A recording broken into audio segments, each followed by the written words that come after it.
Hello dear students, in this video we are going to talk about our new chapter that is hydrocarbon. Generally हम तो सबसे पहले hydrocarbon की बात कर लेते हैं।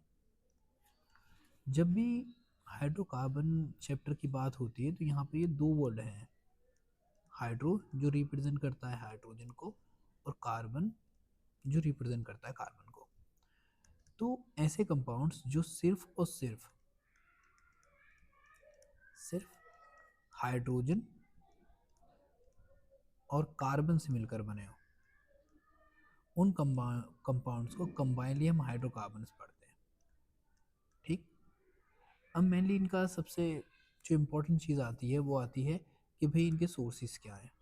तो जब भी हम बात करेंगे सोर्सेज की तो इनका जो मेन सोर्स होता है वो होता है पेट्रोलियम एंड नेचुरल गैस। ये जो है इनके बड़े कॉमन सोर्स हैं जहाँ से हम इनको ऑब्टेन करते हैं इजिली। ठीक, तो पहली चीज़ तो हमने देखी कि भाई यहाँ पे पहली चीज़ हो जाएगी कि वो है पेट्रोलियम और दूसरा है नेचुरल गैस। ये हैं कॉमन सोर्सेज। जो कॉन्स्टिट्यूएंट एलिमेंट्स होते हैं वो होता है हाइड्रोजन और कार्बन। ऑलराइट, इस तरीके से हम इन दोनों चीज़ों के बारे में यहाँ पर बात करने वाले हैं। अब अगर हम बात करें इस टॉपिक पे तो यहाँ पे है, हम सबसे पहले समझेंगे क्लासिफिकेशन ऑफ हाइड्रोकार्बन को। ठीक, अब क्लासिफिकेशन ऑफ हाइड्रोकार्बन में क्या होता है कि हाइड्रोकार्बन को हम जनरली दो पार्ट्स में डिवाइड कर सकते हैं। एक को बोलते हैं एलिफेटिक हाइड्रोकार्बन। एलिफेटिक हाइड्रोकार्बन में क्या होता है कि इसके अंदर आप पाएंगे कि या तो इनके बीच में सिंगल बॉन्ड होगा, डबल बॉन्ड होगा या ट्रिपल बॉन्ड होगा, बट मेनली जो इनकी चेन होगी उसके बीच में कोई भी एरोमेटिक कंपाउंड नहीं होगा बस। यानी कि if we talk about apart from the aromatic compound तो यहाँ पे जो है नो एरोमेटिक रिंग होगी। और दूसरी कैटेगरी हम आती है जिसको हम बोलते हैं एरोमेटिक हाइड्रोकार्बन्स। तो मेनली जब भी हम बात करेंगे एलिफेटिक की तो एलिफेटिक की कैटेगरी में होता क्या है, जो तुम्हारे एलिफेटिक्स होते हैं इनको बोलते हैं एलिफेटिक हाइड्रोकार्बन। वो भी जनरली दो टाइप के होते हैं। एक तो वो जो एलिसाइक्लिक हो यानी कि असाइक्लिक हो, जिसके अंदर साइकिल ना होती हो, यानी कि चेन की फॉर्म में पाए जाते हो, चेन में हो या फिर ब्रांच में हो। बट यहाँ पे जो आज चीज़ आपको नहीं देखने मिलेगी वो साइकिल नहीं होगी। और एक वो से वाले जिसके अंदर साइकिल पाई जाती हो या फिर क्लोज रिंग वाले हो। एरोमेटिक भी रिंग होती है, लेकिन एरोमेटिक रिंग जो होती है उसका कॉन्सेप्ट अलग है थोड़ा, जिसकी हम बाद में डिटेल में बात करने वाले हैं। अगर बात करें हम असाइकिल के बारे में यानी कि ओपन चेन के बारे में, तो ओपन चेन के अंदर ये दो कैटेगरी आती हैं। एक तो आता है सेचुरेटेड और दूसरा आता है अनसेचुरेटेड। ऑलराइट, सेचुरेटेड आ जाएगा और अनसेचुरेटेड आ जाएगा। अब सेचुरेटेड कौन सा है? वो कंपाउंड जिसके बीच में कार्बन और कार्बन के बीच में सिंगल बॉन्ड हो या फिर कार्बन और हाइड्रोजन के बीच में सिर्फ और सिर्फ सिंगल बॉन्ड पाया जाए, ऐसे कंपाउंड जो होते हैं वो सेचुरेटेड कहलाते हैं। और इस कैटेगरी को जिसमें ऐसी कंडीशन होती है उन्हें बोलते हैं हम एल्केन। यानी कि इनको जो नाम दे रखा है हमने वो नाम दिया हमने एल्केन। और ये फॉर्मूला फॉलो करते हैं ये सवाल, जिसमें क्या होता है फॉर्मूले के अंदर आप देखोगे कि यहाँ पर होता है CnH2n+2। यहाँ पे जो n है ये है नंबर ऑफ कार्बन एटम। तो ये सी वाली चीज़ जो हो जाएगी हमारी वो नंबर ऑफ कार्बन एटम्स हो जाएगी, जो आप अभी देख रहे हैं। ठीक, चलो इसी को थोड़ा डिटेल में स्टडी करते हैं। ठीक, जैसे हमने अभी बात की यहाँ पर कि भाई यहाँ पे जो होता है वो होता है असाइक्लिक, या फिर इसी को नाम दे दिया हमने ओपन चेन। और ओपन चेन को हमने क्या किया है, हमने दो पार्ट में डिवाइड कर लिया है। जैसे एक पार्ट है मेरा जिसको मैं बोलता हूँ कि वो है सेचुरेटेड। ठीक, अब जो सेचुरेटेड होगा उसके अंदर जो सबसे इम्पोर्टेंट चीज़ होती है जो आपको यहाँ पर मेरे ख्याल से समझनी चाहिए, वो समझने वाली बात ये है कि ये इस केस में आप पाएंगे कि जो सेचुरेटेड होगा वहाँ पर सिर्फ only single bonds are present, या तो वो कार्बन कार्बन के बीच हो और कार्बन हाइड्रोजन के बीच हो और बोथ हो, यानी कि दोनों में हो। अगर ये इस वाली कंडीशन को सेटिस्फाई करता है तो इसको हम नाम देते हैं एल्केन। क्या नाम देते हैं? एल्केन। अब here alkane is itself formed by two words, एक तो एल्क है और एक एन है। यहाँ पे जो वर्ड देख रहे हैं आप, ये सा वाला elk, it stands for name of number of carbon atom in A molecule. किसी भी मॉलिक्यूल के अंदर जो नंबर ऑफ कार्बन एटम होंगे उसका जो भी नाम होगा वो हम यूज करते हैं किसके नाम से? एल्क के नाम से। साथ में दूसरी चीज, फिर ये क्या चीज है जो ये एन है, ये क्या चीज है? तो एन डिनोट करता है यहाँ पर, एन डिनोट करता है यहाँ पर सिंगल बॉन्ड, यानी कि ये प्रेजेंट करता है सिंगल बॉन्ड की प्रेजेंस को डिनोट करता है यहाँ पर एन। ठीक है, तो इस तरीके से जो भी कंपाउंड आएंगे वो सैचुरेटेड की कैटेगरी में आएंगे, क्योंकि यहाँ पर सबके बीच में क्या है, सिर्फ और सिर्फ सिंगल बॉन्ड ही पाया जा रहा है। That's why we call them saturated compound. The another thing that also exist here, जो आपको याद रखनी है, वो है इसका फॉर्मूला CnH2n+2। ये फॉर्मूला है इसका। इस फॉर्मूले के अंदर जो n है ये रिप्रेजेंट कर रहा है number of carbon atom, number of carbon atom. Alright, तो ये क्या हो जाएंगे? नंबर ऑफ कार्बन एटम हो जाएंगे, जिसके बारे में हम अभी यहाँ पर बात करने वाले हैं।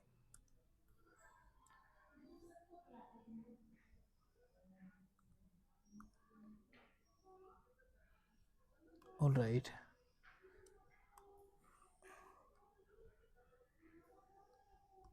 एक गलती सा आ गया यहाँ पर। ठीक है,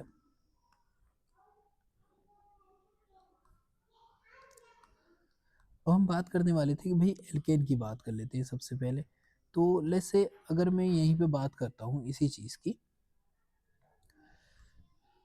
कुछ इस तरीके से, कि मैं बात कर रहा हूँ अभी कौन सी वाली चेंज की, एल्केन की बात कर रहा हूँ।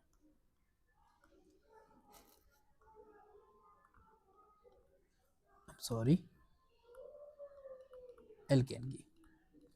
एल्केन के केस में हम बात करते हैं तो ये फॉलो करता है एक फॉर्मूले को जिसको बोलते हैं CnH2n+2, यानी कि ये इस फॉर्मूले को सेटिस्फाई करेगा तभी हम मान के चलेंगे ये क्या है, एल्केन है। ऑलराइट, अब हम यहाँ पे बनाने वाले हैं homologous series of alkanes. Homologous का मतलब होता है जिसका फॉर्मूला क्या हो, सेम हो। तो सिमिलर फॉर्मूला जो फॉलो करते हो तो हम उनके बारे में बोलेंगे कि भाई ये क्या है, होमोलोगस है। लेट्स से एक चीज जो तुमको यहाँ पे याद रखनी है कि अगर somewhere you find the carbon 1, यानी कि अगर कहीं पर तुमको कार्बन मिलता है जिसको हमने नाम दे रखा है कि भाई ये कार्बन जो है सिर्फ एक कार्बन पाया जाए कहीं पर। ऑलराइट, तो इस कंडीशन में इसको हम बोलते हैं मैथ, सिर्फ मैथ लिखना है। अगर 2 कार्बन हो जाए तो इसको बोलते हैं एथ, 3 कार्बन हो जाते हैं तो इसको बोलते हैं प्रोप, 4 कार्बन होते हैं तो इसको बोलते हैं ब्यूट, 5 कार्बन होने पर पेंट, 6 कार्बन होने पर हेक्स, और 7 कार्बन होने पर हेप्ट, 8 कार्बन होने पर ये इसका नाम हो जाता है ऑक्ट, और 9 कार्बन होने पर हो जाता है नन, और 10 कार्बन होने पर हो जाएगा टेक। सिमिलरली, ऑलराइट, अब इसी तरीके से अगर हम जाते हैं होमोलोगस सीरीज के अंदर, तो अगर ये फॉर्मूले में हम वैल्यू रखें कि हमारा जो n की वैल्यू है वो 1 है, तो इस c की जगह पर रख देंगे हम 1, फिर H2 × 1 + 2 आ जाएगा। तो c हो गया 1, 1 लिखने की कोई ज़रूरत नहीं है। फिर h कितना हो जाएगा, 2 + 2, then it comes out to be CH4 and it is called methane. It is called methane. ठीक, तो पहला कार्बन, पहली चीज़ जो हमने यहाँ पर देखी वो हमने ऑब्जर्व की कि यहाँ पर पहली चीज़ है ये मैथ। मैथ किसके लिए था? Because it has only single carbon. और N इज स्टैंड फॉर, क्योंकि इसके अंदर सारे के सारे क्या हैं, सिंगल बॉन्ड है, यानी कि ये N वाली कैटेगरी के अंदर आता है। दैट्स वाई हम यहाँ पर इसको यही मानकर चलेंगे। Alright, now we are moving toward the next thing. Next thing क्या है यहाँ पर जो आपको देखनी है, वो है कि अगर तुम यहाँ पर नंबर ऑफ कार्बन को बढ़ाकर 2 कर लो, तो इस कंडीशन में C क्या हो जाएगा, 2 हो जाएगा, H आ जाएगा 2 इंटू 2 एंड देन 2। ठीक, तो यहाँ पे C2 है, H हो जाएगा 4 प्लस 2 यानी कि इक्वल टू हो जाएगा 6 की, तो C2H6। नाम क्या हो गया इसका, एथ एन, ये आ गया। ठीक, अब इसी तरीके से अगर मैं इन दोनों को देखूं कि एक तो पहली चीज़ तो मैंने ये देखी, सपोज करें पहली चीज़ मैंने ये देख ली और दूसरी चीज़ देख ली मैंने ये, इन दोनों मॉलिक्यूल को, यानी कि मैथ का मॉलिक्यूल मेरा ये है और एथ का मॉलिक्यूल मेरा ये C2H6, इन दोनों का मुझको डिफरेंस निकालना है। ये डिफरेंस क्या है इनके बीच में, कितने कार्बन और कितने हाइड्रोजन का difference. You will find out कि इसके बीच में एक कार्बन का डिफरेंस है और 2 हाइड्रोजन का डिफरेंस है। ठीक है, अब सिमिलरली अगर मैं यहीं पर अगला मॉलिक्यूल बनाता हूँ, जैसे कि मैं यहीं पे कैटेगरी ले लेता हूँ n बराबर 3 की, तो यहाँ पे होना चाहिए C3H2 इंटू 3 प्लस 2, तो यहाँ पे हो जाएगा C3H6 प्लस 2 यानी कि C3H8। तो अगला मॉलिक्यूल जो है मेरे पास यहाँ पर वो बन के आ गया C3H8। अगर मैं इन दोनों का यानी कि इथेन का और इसका भी अगर मैं डिफरेंस निकालता हूँ तो वो विल बी द डिफरेंस। तो देखो यहाँ पे 2 कार्बन है, यहाँ पे 3 है, यानी कि 1 कार्बन का डिफरेंस है। यहाँ पे 6 कार्बन है और यहाँ पर हाइड्रोजन है और यहाँ पर 8 हाइड्रोजन है, तो यहाँ पर भी डिफरेंस कितना है, 2 का है। तो यानी कि यहाँ पर जो डिफरेंस है एक से दूसरे मॉलिक्यूल में, दैट इज ऑलवेज कॉन्स्टेंट, और वो डिफरेंस हमेशा कांस्टेंट होने की वजह से क्या आ रहा है, हमेशा ही आप पाओगे कि वो CH2 का होगा। तो इसका मतलब हो गया ये हमारा प्रोपेन। तो अगर मुझको अगला मेंबर देखना हो, तो जब मैं अगले मेंबर पे पहुंचूं, तो यानी कि n बराबर 4 अगर मेरे पास हो तो ये हो जाएगा C4H10। देखो इसमें और इसमें डिफरेंस क्या है, सिमिलर है, और यही क्या हो जाएगा हमारा ब्यूटेन। ऐसे ही n बराबर अगर 5 की बात करते हैं तो ये हो जाएगा C5H12, ये हो जाएगा पेंटेन। इसी तरीके से n बराबर अगर आ जाए यहाँ पर 6, तो ये आएगा C6H14, और 6 के लिए हम यूज़ करते थे हेक्स, तो इसका नाम हो जाएगा हेक्सेन। ऐसे ही सिमिलरली n बराबर अगर 7 आ जाए तो C7H16 आ जाएगा और इसका नाम हो जाएगा हेप्टेन। ठीक, फिर ऐसे ही n बराबर 8 आ जाए तो C8H यहाँ पर आ जाएगा 18, तो ये हो जाएगा आपका ऑक्टेन। और अगर C9, तो यहाँ पे C9H आ जाएगा तुम्हारा 20, ये हो जाएगा आपका नोनेन। और इसी तरीके से अगर n बराबर 10 होता तो ये होता C10H22 और ये हो जाता आपका डेकेन। तो आपने यहाँ पर होमोलोगस सीरीज देखी, किसकी होमोलोगस सीरीज, वो भी एल्केन की, और जिसका फ्रॉम 1 टू लेकर 10 तक के अगर हमको सारे मॉलिक्यूल का कॉन्फ़िगरेशन मतलब नाम लिखना हो, नोमेनक्लेचर करना हो, तो हम इस तरीके से इस नोमेनक्लेचर को बड़ी आसानी से लिख सकते हैं। ऑलराइट, तो यहाँ पे ये चीज़ें बहुत आसानी से अवेलेबल हैं और आप इसकी वैल्यू को बड़े आसानी से यहाँ पर रिप्रेजेंट कर भी सकते हैं और लिख भी सकते हैं। Now we are moving toward the next, that is unsaturated. ठीक है, अब जब भी हम बात करते हैं अनसेचुरेटेड की,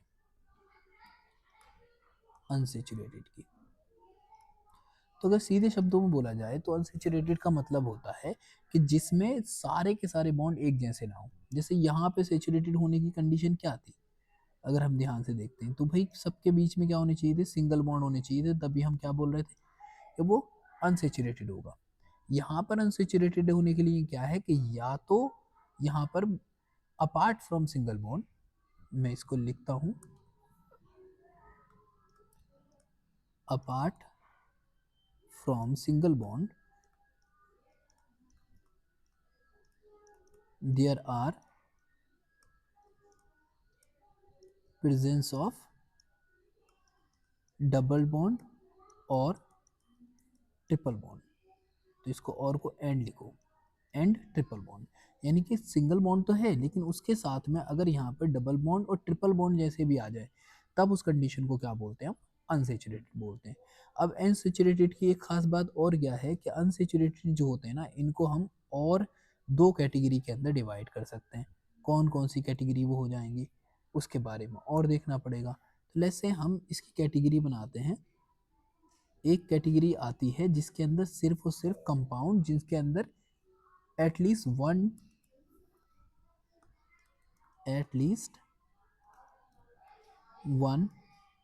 कार्बन कार्बन डबल बॉन्ड।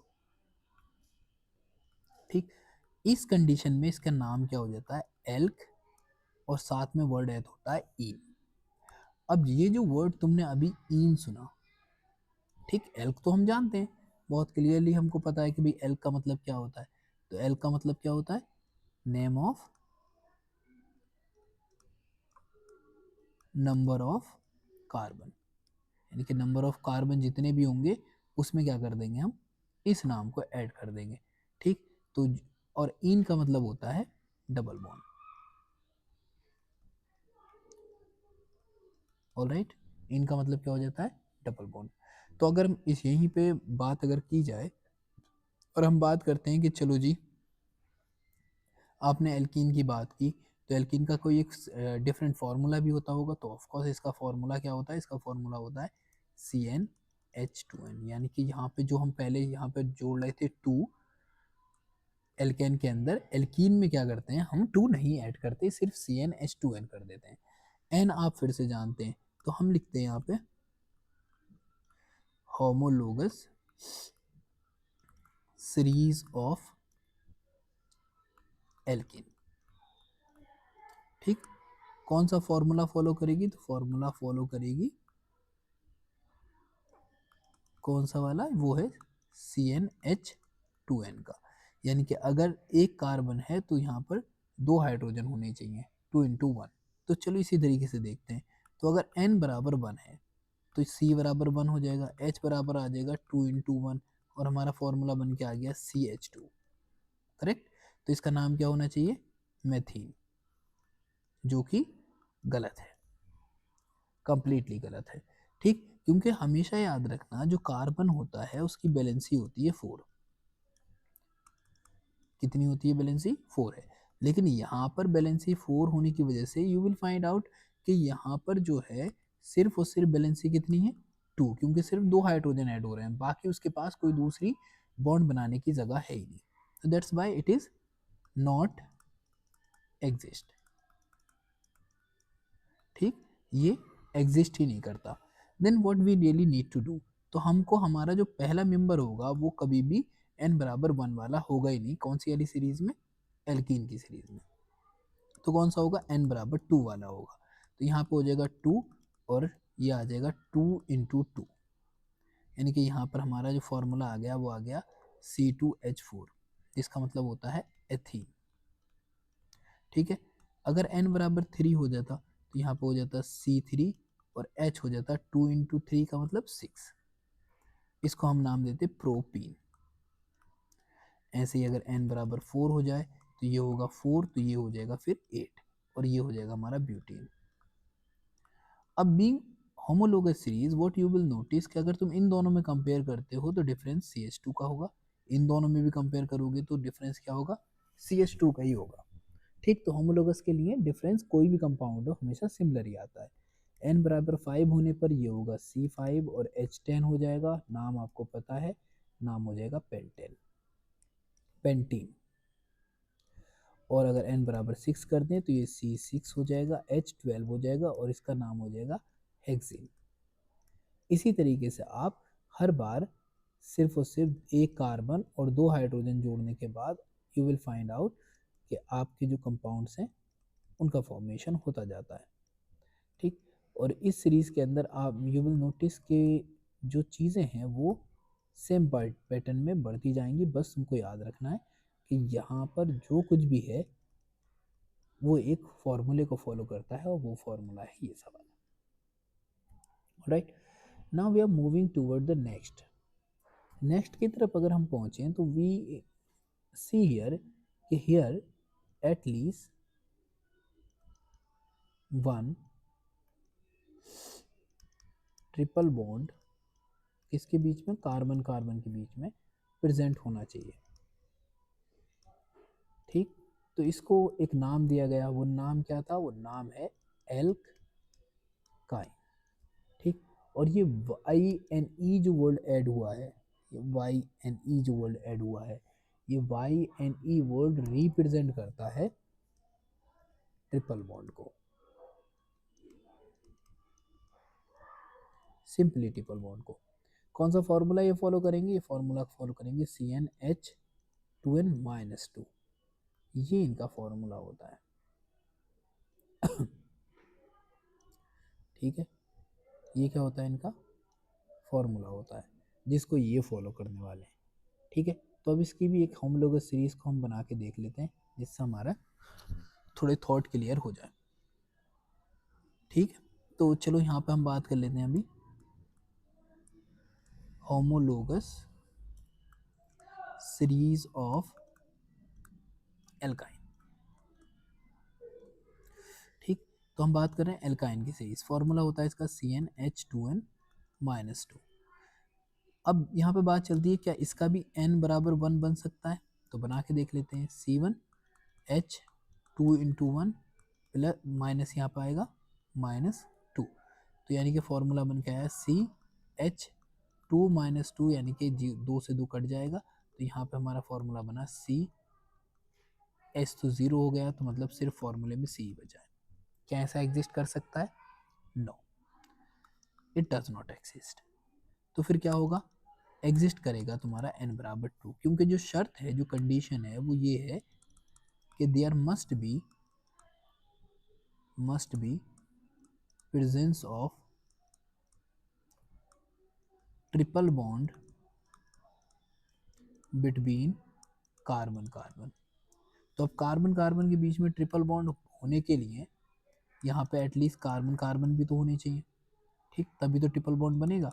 अब तीन तीन बॉन्ड सेटिस्फाई हो गए, तो यहाँ पे एक एक बॉन्ड किससे जुड़ जाएगा, हाइड्रोजन से। तो फॉर्मूले के अकॉर्डिंग अगर हम देखें C2 और H2 × 2 - 2, यानी कि C2 और H4 - 2, जो आएगा हमारा C2H2, ये पहला होता है जिसका नाम होता है एथाइन। ऐसे ही अगर आप तीसरा लिखेंगे तो फिर आएगा C3, और वो हो जाएगा 2 × 3 - 2, यानी कि यहाँ पे निकल के आया C3H6 - 2, यानी कि C3H4, ये हो जाएगा तुम्हारा प्रोपाइन। इन दोनों के बीच में डिफरेंस कितना है, एक कार्बन और साथ में 2 हाइड्रोजन का, जो कि तुमको यहाँ पे सिंपली दिखाई दे रहा होगा। यानी कि अगला मेंबर जो आएगा उसका जो डिफरेंस होना चाहिए, यानी कि n बराबर 3 तो हमने देख लिया। अगर हम n बराबर 4 की बात करें, तो उसका जो फॉर्मूला होगा वो C4H6 होना चाहिए। ठीक, ऐसे ही C5H8, C6H10, C7H12, C8H14, C9H16 और C10H18। सिंपली इसका नाम ब्यूटेन है, तो इसका नाम हो जाएगा ब्यूटाइन, एग्जैक्टली। ठीक, सबके नाम में जैसे ये टेकाइन, इस तरीके से ट्रिपल बॉन्ड का केस आता है। तो ये बड़े जनरल से कंपाउंड्स थे जिसके बारे में हमने अभी थोड़ी सी बात की। हमने समझा कि भाई जो हमारे एलिसाइक्लिक होते हैं वो दो तरह के होते हैं, सेचुरेटेड और अनसेचुरेटेड। सेचुरेटेड वो होते हैं जिनके बीच में सिर्फ और सिर्फ सिंगल बॉन्ड पाए जाएं, जो हमने अभी डिस्कस किया। ठीक, ओनली सिंगल बॉन्ड एग्जिस्ट करना चाहिए बिटवीन कार्बन कार्बन, तब ये कैटेगरी आ जाएगी या ये कंडीशन आ जाएगी। उसके बाद हमने बात की कि ये सेचुरेटेड के अनसेचुरेटेड की कंडीशन में अगर डबल बॉन्ड है तो एल्कीन, और अगर ट्रिपल बॉन्ड है तो alkyne. Now we are moving toward the next series, और हम यहाँ पे नेक्स्ट सीरीज के बारे में बात कर लेते हैं अभी के लिए। ओके ओके, ठीक, तो यहाँ पे अगर हम बात करते हैं इसके बारे में, साइक्लिक और क्लोज्ड चेन के बारे में, कौन सी कैटेगरी के अंदर, अभी हम एलिफेटिक की कैटेगरी में हैं। तो साइक्लिक और क्लोज्ड के अंदर पहली कंडीशन आती है एलिसाइक्लिक की। एलिसाइक्लिक को जिनको बोलते हैं एलिफेटिक साइकिल या फिर साइक्लिक कंपाउंड। ये भी दो तरह के होते हैं, एक तो होते हैं सेचुरेटेड, और सेचुरेटेड जिस फॉर्मूले को फॉलो करते हैं वो बड़ा स्ट्रेंज है, ये फॉर्मूला। और ये फॉर्मूला तुम्हारा सिमिलर किसके लिख रहा है, इस वाले के, लेकिन ये है नहीं। ये कैसा है, ये है तुम्हारा सेचुरेटेड का फॉर्मूला। अगर हम बात करते हैं एलिसाइक्लिक की, ठीक, तो चलो इसी चीज को अभी समझने की कोशिश करते हैं। तो अगर हम बात करते हैं सेचुरेटेड के केस में, वो भी एलिसाइक्लिक की, तो हम फॉर्मूला फॉलो करते हैं CnH2n का। इसमें क्या होता है, जैसे सपोज करो कम से कम कोई भी चेन फॉर्म होने के लिए नंबर ऑफ कार्बन होने चाहिए 3, ठीक। तो यहाँ पे Cn हो जाएगा और H हो जाएगा 6। अब एक कार्बन ये है, एक कार्बन ये है, एक कार्बन ये है। अब हमने इसके बीच में एक साइकिल बना दिया। अब हर एक कार्बन पे 4 वैलेंसी पूरी कर दी है, तो दोनों तरफ होने चाहिए हाइड्रोजन, तो ये बना दिया हमने हाइड्रोजन, ठीक। अब ये जो बन के आया है ये साइक्लिक कंपाउंड है। अगर इसका नाम रखें तो 1 2 3, इसका नाम हो जाएगा साइक्लो प्रोपेन। एन क्यों ऐड करना है, बिकॉज सबके बीच में क्या है, सिर्फ और सिर्फ सिंगल बॉन्ड ही है, हर जगह पे you will find single bond, that's why इसका नाम क्या आएगा, एन आएगा। बस इसमें वर्ड ऐड हो जाता है साइक्लो, बिकॉज ये साइक्लिक कंपाउंड है और ये एक साइकिल की फॉर्म में एग्जिस्ट कर रहा है, that's why we call it cyclopropane, ठीक। तो ये कंडीशन थी जब हम बात करते थे सेचुरेटेड की, ठीक।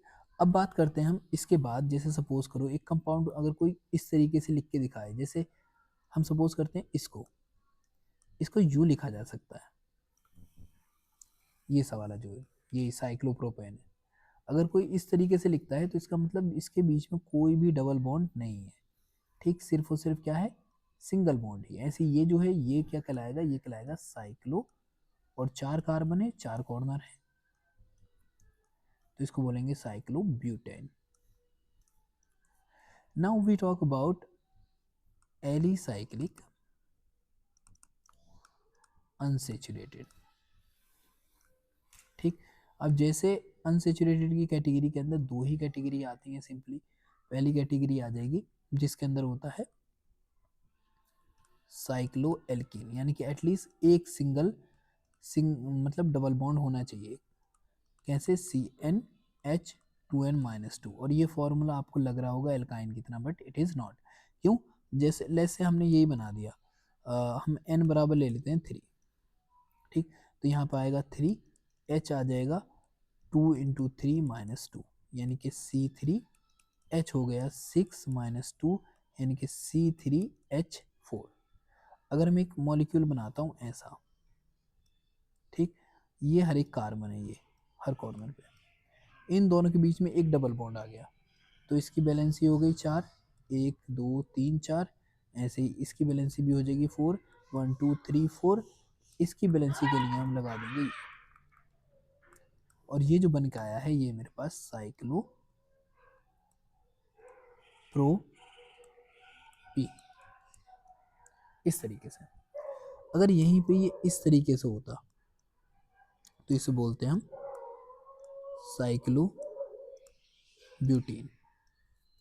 अगली कैटेगरी जो होगी वो होगी साइक्लो एल्काइन की। फॉर्मूला हो जाता है इसका CnH2n-4।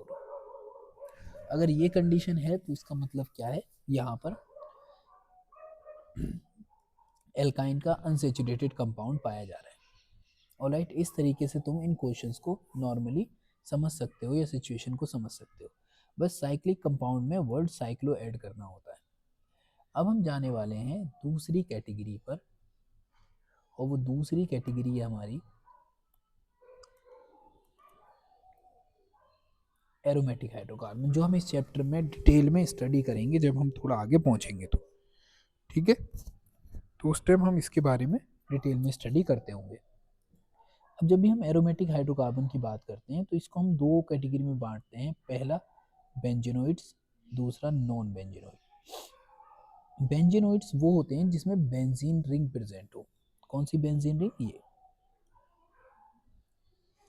ये होती है बेंजीन रिंग। जिसमें भी ये रिंग प्रेजेंट हो किसी भी तरीके से वो कहलाते हैं बेंजीनोइड। तो ये है बेंजीनोइड।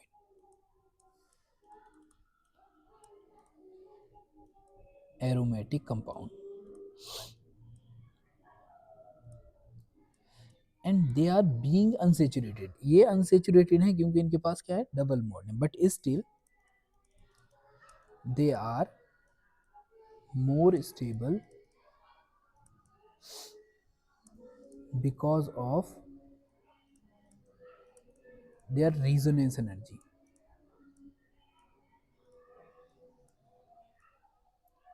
ठीक, क्योंकि इनकी रेजोनेंस एनर्जी जो होती है उसकी वजह से क्या हो जाती है, बहुत ज़्यादा स्टेबल हो जाते हैं। जैसे कौन कौन से कंपाउंड हो सकते हैं, बेंजीन हो सकता है, नेफ्थलीन हो सकता है, एंथ्रासीन हो सकता है, टोलुइन हो सकता है, पैराजाइलिन हो सकता है। ये सब के सब क्या है, इनके अंदर सबके अंदर बेंजीन रिंग प्रेजेंट है, जिसकी वजह से ये क्या है, बहुत ज़्यादा स्टेबल है।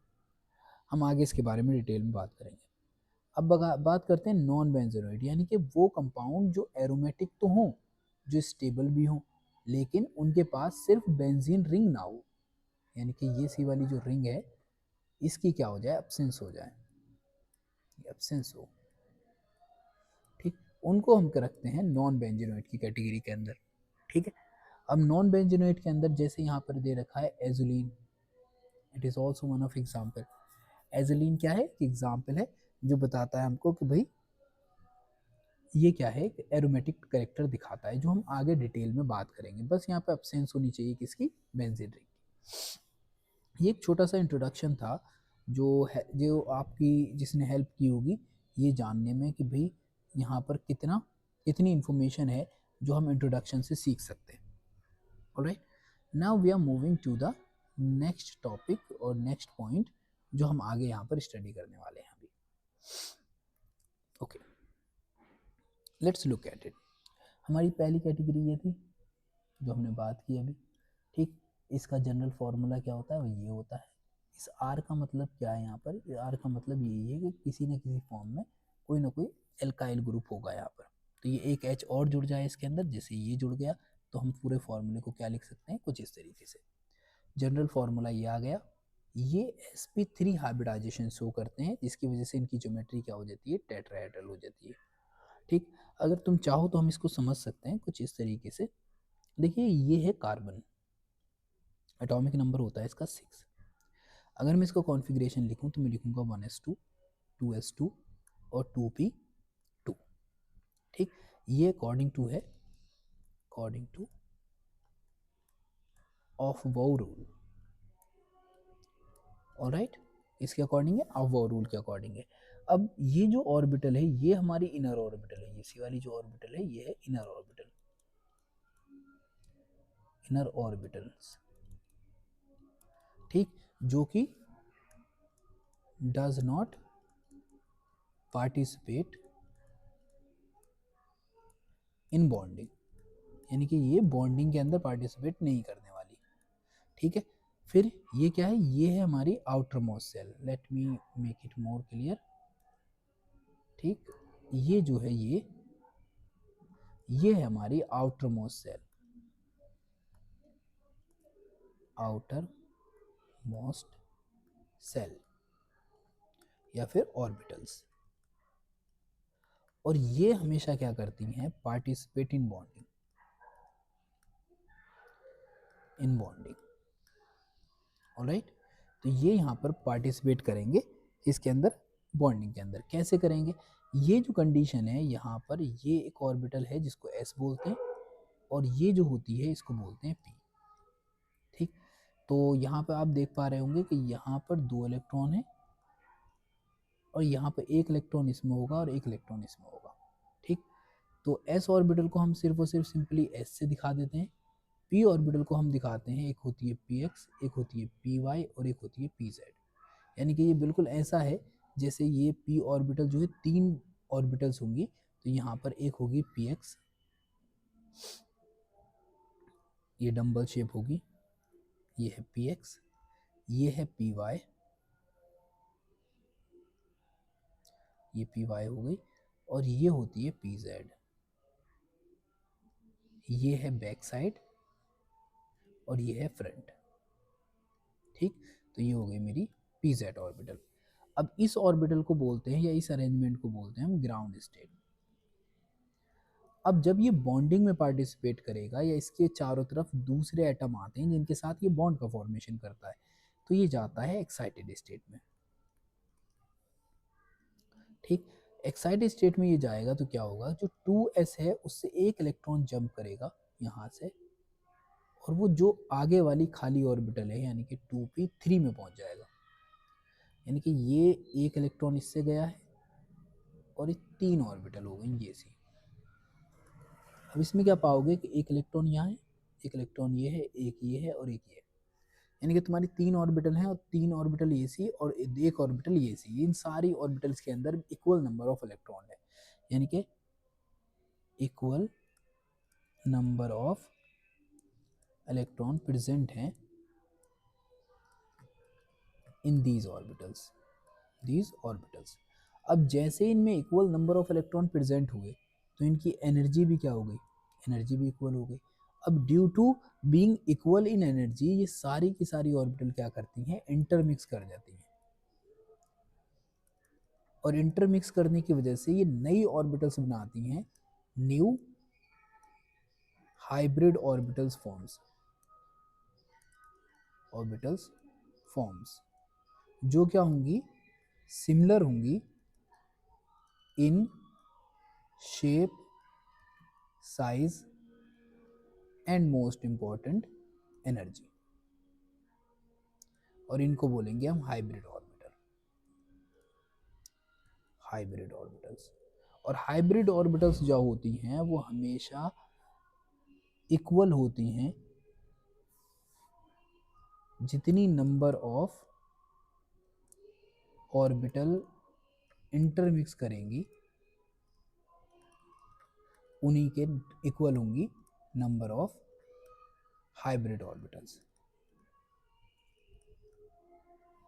मतलब सिंपल सी बात यह है कि ये सारी की सारी ऑर्बिटल s की और 3p की आपस में मिलने के बाद एक नई ऑर्बिटल बनाएंगी कुछ ऐसी, 1 2 3 और ये 4। यानी कि एक तरीके से एक इलेक्ट्रॉन इसमें है, एक इसमें है और एक इसमें है और एक इसमें है। इसको बोलते हैं हम, ये फॉर्म हुई हमारी 4sp3 हाइब्रिड ऑर्बिटल्स। और इस हाइब्रिडाइजेशन को या इस प्रोसेस को बोलते हैं हाइब्रिडाइजेशन। और ये हाइब्रिडाइजेशन के अंदर एक s है और 3 p है, तो इसकी वजह से इसका हाइब्रिडाइजेशन क्या हो जाएगा, sp3 हाइब्रिडाइजेशन हो जाएगा। हाइब्रिडाइजेशन क्या आया, sp3 हाइब्रिडाइजेशन आ गया। अब sp3 हाइब्रिडाइजेशन में क्या होता है कि हमने जैसा बात की कि सारी की सारी ऑर्बिटल, यानी कि अगर मैं बात करता हूँ एक sp3 हाइब्रिड ऑर्बिटल की, तो इसमें अगर हम इसको 4 ऑर्बिटल्स हैं टोटल, तो 100 को अगर 4 से डिवाइड करते हैं तो 25% इसमें करेक्टर होगा s करेक्टर, और 75% इसमें जो करेक्टर होगा वो होगा p करेक्टर। बिकॉज 3 क्या है आपकी p ऑर्बिटल है और एक है s ऑर्बिटल। इस तरीके से तुमको ये पता चल गया कि जो चारों की चारों ऑर्बिटल हैं उन सबके पास इक्वल एनर्जी है, इक्वल s करेक्टर है, इक्वली p करेक्टर है। इसी वजह से क्या होता है कि वो बड़ी आसानी से अरेंज हो जाएंगी या फिर एक नए तरीके का तुमको इफेक्ट यहाँ पर देखने को मिलेगा। ऑलराइट, अब इसमें होता क्या है, जैसे सपोज करें s ऑर्बिटल होती है स्फेरिकल कुछ ऐसी s ऑर्बिटल, और p ऑर्बिटल हम जानते हैं, अगर हम बात करें px की तो ये x डायरेक्शन में होगी px। अगर हम y की बात करें तो ये y डायरेक्शन में होगी कुछ ऐसे py। और अगर हम बात करते हैं z की तो ये होगी z डायरेक्शन में pz। जब ये सब की सब इंटरमिक्स करती हैं, क्या करती हैं, इंटरमिक्स, तो इंटरमिक्स करने के बाद ये बनाती हैं 4 ऑर्बिटल्स। अब 4 ऑर्बिटल मिली हैं तो 4 ही बनाएंगी, तो इसमें ये जो ऑर्बिटल बन के आई इसको बोलते हैं sp3 hybrid orbital, because it is having character of all the orbitals इस सारी की सारी ऑर्बिटल्स का जो जो भी ऑर्बिटल्स आपने S P X P Y या पी जेड जो यूज़ की है उन सब का करेक्टर है इसके पास, इस वजह से हम बोलते हैं इसको sp3 हाइब्रिड ऑर्बिटल। अब ये इक्वल एनर्जी में है, क्यों? क्योंकि देखें ये अगर सपोज करें ये कार्बन होता तो एक ऑर्बिटल आती है, ये आ गई इसकी जो ये छोटी वाली टिप है, बीच में आता है एटम। ऐसे ही दूसरी ऑर्बिटल ये आ गई, ठीक। फिर एक ऑर्बिटल आएगी जो होगी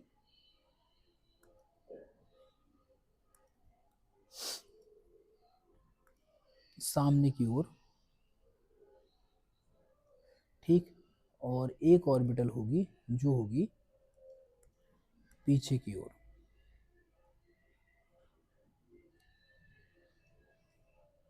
ऑलराइट, इस तरीके से क्या होता है, सॉरी मैं कहाँ पर चेक कर रहा था उसको, तो ये है हमारी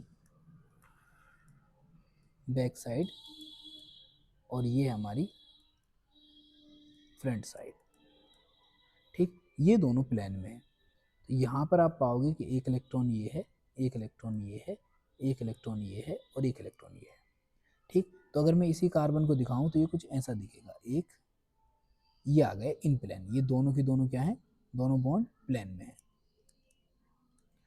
और एक यह रहा इन फ्रंट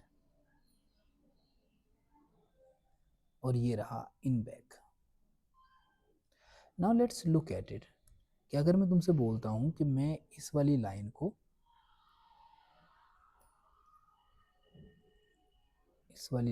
इससे मिला देता हूं, इसको इससे मिलाता हूं, इसको इससे, और इसको मिलाता हूं मैं इस वाले से, और ये सी वाली जो बची है इसको यहाँ से मिला देंगे और फिर ऊपर वाली से लेकर आएंगे और इसको मिला देंगे यहाँ फ्रंट से, ठीक। अब आप इसको काउंट करो एक बार,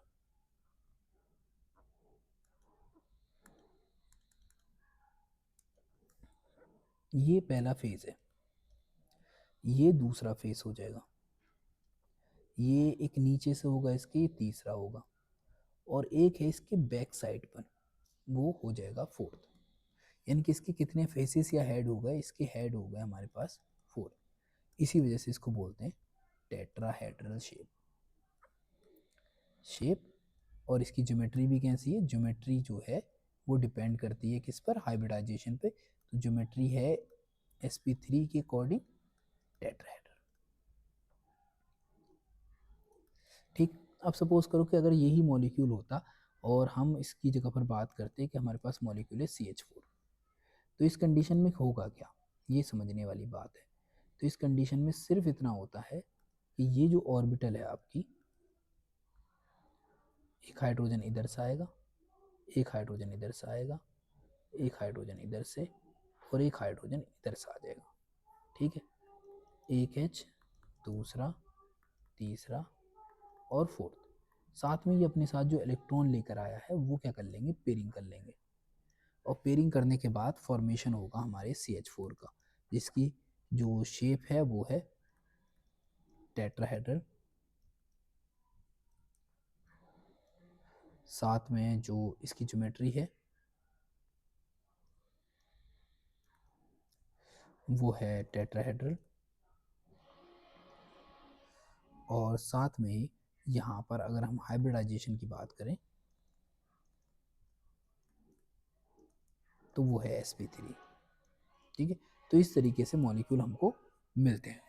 किसी भी एटम के अंदर जो इस वाले कार्बन से इस वाले कार्बन के बीच में, या फिर इस हाइड्रोजन से इस हाइड्रोजन के बीच में, या फिर इस हाइड्रोजन से इस हाइड्रोजन के बीच में, और इस हाइड्रोजन से इस हाइड्रोजन के बीच में, सबके बीच में जो बॉन्ड एंगल होता है वो हमेशा इक्वली होता है, मतलब सब एक दूसरे से रिलेटिव डिस्टेंस पर ही होंगे, जो होता है 109 डिग्री 28 मिनट, या फिर सम टाइम आप देखोगे 109.5 डिग्री, ये होता है इनका बॉन्ड एंगल। तो बॉन्ड एंगल टेट्राहेड्रल का यही रहने वाला है, क्यों? क्योंकि इसकी ज्योमेट्री कैसी है, sp3 है। तो ये कुछ इन्फॉर्मेशन थी जो अगर आप समझेंगे तो आपकी समझ में आ जाएगी बेटर तरीके से। अब हम बात कर रहे हैं कुछ कन्फॉर्मेशंस की। Conformation, how the things arranged, यानी कि कोई एक मॉलिक्यूल है वो किस तरीके से अरेंज रहेगा, जो हमने अभी स्ट्रक्चर में देखा था। लेट्स से इसको आप समझ सकते हो 100 हॉर्स प्रोजेक्शन के थ्रू। 100 हॉर्स प्रोजेक्शन क्या बताता है कि सपोज करो आपके पास कोई मॉलिक्यूल है, ये C2H6, नाम क्या होगा इसका, ऑफ कोर्स इथेन। इसमें एक कार्बन ये है और एक कार्बन है ये, ऑलराइट। अब क्या होगा, इस कार्बन और इस कार्बन के बीच में एक सिंगल बॉन्ड आ गया, ये हमने थोड़ा लंबा करके लगा दिया। अब एक बॉन्ड ये होगा, ठीक, late me make it more clear. एक बॉन्ड ये होगा, एक बॉन्ड ये है, एक बॉन्ड ये है, ठीक। यहाँ एक हाइड्रोजन हो गया, एक हाइड्रोजन यहाँ हो गया, एक हाइड्रोजन यहाँ हो गया। इक्वली हम क्या कर देते हैं, एक हाइड्रोजन ये है, एक हाइड्रोजन ये आ गया और एक हाइड्रोजन ये आ गया, ठीक। अब अगर हम इसको सामने से देखें, यानी कि अगर तुम यहाँ पे खड़े होते और तुम्हारी आँख ये होती और तुम ये डायरेक्टली इस कार्बन को देखते, तो यू विल नोटिस कि भाई ये सा वाला हाइड्रोजन इस वाले हाइड्रोजन के ऊपर आ रहा है, कवर कर रहा है, ये साला हाइड्रोजन इस वाले को कवर कर रहा है, और ये साला हाइड्रोजन इस वाले को कवर कर रहा है। इस तरह का जो कॉन्फॉर्मेशन होता है उसको बोलते हैं इक्लिप्स्ड कॉन्फॉर्मेशन, इक्लिप्स्ड फॉर्म, ठीक है, जिसमें ये सब के सब एक दूसरे के क्या होते हैं, सामने होते हैं, तब हम बोलते हैं इसको इक्लिप्स्ड फॉर्म। और इनके बीच में क्या होता है, रिपल्शन होता है। अब रिपल्शन होगा तो ऑफ कोर्स ये फॉर्म क्या होगी, बहुत ज़्यादा अनस्टेबल हो जाएगी, ये हो जाएगी आपकी अनस्टेबल फॉर्म, ठीक है। इसको क्या बोल देंगे हम कि भैया ये क्या है, हमारी अनस्टेबल फॉर्म है। पहली चीज़ ये समझ लेना कि इक्लिप्स्ड फॉर्म क्या होती है, अनस्टेबल। ये बिल्कुल ऐसा है जैसे सपोज करें कि ये है हमारा सन, ठीक है, और ये है हमारा मून, और ये हमारी अर्थ, ठीक। अब ये जब मून बीच में आएगा तो हमको सन दिखाई देगा, नहीं देगा, तो इसने क्या किया है, सन को कंप्लीटली कवर कर लिया है, ठीक। तो कवर करने की वजह से क्या होगा, हमको सन नज़र नहीं आ रहा है, तो हम इसको बोल देंगे कि ये कवर। इसी तरीके से क्या करते हैं, अगर हम यहाँ से देखते हैं तो ये कवर कर लेते हैं, जिसकी वजह से ये एक दूसरे के ऊपर आ जाते हैं, इम्पोज हो जाते हैं। और इनके बीच में जब ऐसी कोई कंडीशन आ जाए तो उस कंडीशन में क्या होता है, इनके बीच में जो एंगल होता है वो बहुत कम होता है, जिसकी वजह से रिपल्शन ज़्यादा होता है, और इसी वजह से इक्लिप्स्ड फॉर्म क्या होती है, सबसे ज़्यादा अनस्टेबल होती है। लेकिन क्या हो जाए, अगर बाई चांस कंडीशन कुछ ऐसी हो जाए, एक कार्बन ये है, एक कार्बन ये है, यू, ठीक, ये बना दिया हमने बॉन्ड, ये एच है, ये एच है, ये एच है, फिर ऐसे कुछ इस तरीके से। Now you look at it कि व्हेन यू फाइंड कि भाई देखो इस बार क्या हुआ है, इस बार जो तुम्हारा ये सा वाला हाइड्रोजन है वो बीच में आ गया इसके, और ये आ गया इसके बीच में। ऐसे सिमिलरली ये सा वाला आ गया यहाँ पर, और ये सा वाला आ गया यहाँ पर, यानी कि ये एक दूसरे से क्या हो गए हैं, लेस रिपल्शन वाली साइड पर आ गए हैं, यानी कि एक दूसरे से क्या है, अलग अलग है, जिसकी वजह से रिपल्शन क्या हो जाएगा, कम हो जाएगा। कम हो जाएगा तो स्टेबिलिटी क्या होगी, स्टेबिलिटी बढ़ जाएगी, स्टेबिलिटी क्या हो जाएगी, बढ़ जाएगी। इस फॉर्म को बोलते हैं staggered form, staggered form. And the staggered form is more stable then eclipsed form, ये याद रखना है आपको। यानी कि यहाँ पे क्या होता है, स्टेगर्ड फॉर्म मोर स्टेबल हो जाती है इक्लिप्स्ड फॉर्म से, जो हमको हेल्प करती है ये आइडेंटिफाई करने में कि चीज़ें किस तरीके से काम करती हैं, ऑलराइट। अब याद रखना है कि सबसे ज़्यादा अगर कोई भी हमारे पास इथेन का मॉलिक्यूल हो तो वो कन्वर्ट होता रहता है इक्लिप्स टू स्टैगर्ड और स्टैगर्ड टू इक्लिप्स्ड, ठीक। लेकिन इसमें सबसे ज़्यादा परसेंटेज किसकी पाई जाएगी, जिसकी सबसे ज़्यादा स्टेबिलिटी होगी। तो स्टेबिलिटी के मुताबिक यानी कि स्टेगर्ड क्या करेगा, हमको सबसे ज़्यादा दिखाई देगा as compare to eclipsed. Eclipsed क्यों नहीं पाया जाता है, ड्यू टू रिपल्शन। इसमें रिपल्शन की वजह से क्या होता है, अनस्टेबिलिटी बढ़ जाती है, और ये रहना पसंद करता है कौन सी फॉर्म में, स्टेगर्ड फॉर्म में रहना पसंद करता है। ये 2-3 पॉइंट है जिसको समझना है। Now we talk about the Newman projection. अभी हमने वो देखा था सुहॉर्स, ठीक, सी हॉर्स देखा था हमने, सो हॉर्स, और अब हम बात करने वाले हैं न्यूमैन प्रोजेक्शन की। न्यूमैन प्रोजेक्शन भी सिमिलर ही है, इसमें भी कोई ऐसी बात है नहीं। ठीक, न्यूमैन प्रोजेक्शन क्या बोलता है कि भाई देखो, तुम जो फ्रंट वाला कार्बन है उसको छोटा ले लो पॉइंट की तरह, और जो बैक वाला कार्बन है उसको बड़ा ले लो यूँ। ठीक, तो जैसे हमने ये बनाया था ना अभी, एक कार्बन और एक हाइड्रोजन ऊपर, एक हाइड्रोजन यहाँ पर भी ऊपर, एक हाइड्रोजन इधर, एक हाइड्रोजन इधर, फिर ऐसे ही एक हाइड्रोजन इधर और एक हाइड्रोजन इधर। ठीक, तो ये कौन सी हमारी फॉर्म थी? ये थी हमारी इक्लिप्स फॉर्म। Eclipse form. ठीक, ऐसे ही क्या होगा कि यहाँ पर भी क्या होगा, एक कार्बन ये फ्रंट वाला है, ये फ्रंट है एक, फिर ये दूसरा, फिर ये तीसरा। ऐसे जो बैक वाला होगा इसको थोड़ा टेढ़ा करके दिखाते हैं, यूँ यूँ, ऐसे ये, और ऐसे ही हो जाएगा ये। ठीक है, तो ये तीनों क्या है, ये एक दूसरे के ऊपर है। तो ये फ्रंट वाला कार्बन था और ये है बैक वाला कार्बन, ये बैक वाले से जुड़े हुए हाइड्रोजन है। ठीक, अगर हम क्या करें, इसी फॉर्म को इसको थोड़ा सा 60 डिग्री घुमाएं। जैसे आप इसको 60 डिग्री घुमाओगे, यू विल फाइंड आउट कि ये तुम्हारी इक्लिप्स फॉर्म है ही। ठीक, जिनके बीच में क्या है, इन दोनों के बीच में बहुत ज़्यादा रिपल्शन है। ठीक है, इनके बीच में बहुत ज़्यादा रिपल्शन है। जैसे ही तुम 60 डिग्री घुमाओगे, तो लेट्स से तुम इसको सपोज करो कि ये यहाँ पे रहने दो, बस इसको सपोज करो कि ये तुम घुमा रहे हो। ठीक, तो जैसे ही तुम घुमाओगे तो पहला पॉइंट ये रहा, फिर ये रहा बैक वाला कार्बन, ये आ गया हमारा कुछ ऐसे, और ये आ गया। ठीक, इसके बाद एक हाइड्रोजन इधर, एक हाइड्रोजन इधर, और एक हाइड्रोजन इधर। ठीक है, इस तरीके से अगर आप इसको ध्यान से देखें तो अब इनके बीच में क्या आ गया है, कितने का एंगल आ गया है, 60 डिग्री का एंगल आ गया। 60 डिग्री के रोटेशन करने पर कितना आ गया, 60 डिग्री का आ गया। ठीक, अब इनके बीच में जो रिपल्शन होगा, जो यहाँ पर था जीरो एंगल पे, इनके बीच में एंगल कितना था, जीरो एंगल, अब इनके बीच में एंगल कितना है, 60 डिग्री। तो रिपल्शन रिड्यूसेस, और रिपल्शन रिड्यूस करता है, देन जो उसकी स्टेबिलिटी होती है दैट इज इंक्रीजेस। तो ये हमारी जो फॉर्म है वो है हमारी स्टेगर्ड फॉर्म। ठीक, स्टेगर्ड फॉर्म। ठीक, एज सच ऐसी कोई फॉर्म होती नहीं है। ठीक, इन्होंने बस इसको लगा रखा है, लेकिन तुमको याद रखना है कि एक हमारी होगी इक्लिप्स और दूसरी हो जाएगी staggered form. Now we are moving toward the energy level. ठीक, जैसा हम जानते थे कि भाई अगर किसी मॉलिक्यूल की, याद रखना, एनर्जी ऑफ मॉलिक्यूल, अगर स्टेबिलिटी के टर्म्स में बात करें तो ये दोनों एक दूसरे के अपोजिट होते हैं। अगर किसी मॉलिक्यूल की एनर्जी ज़्यादा है तो उसकी स्टेबिलिटी क्या होगी, कम होगी। ठीक, तो ग्रेटर द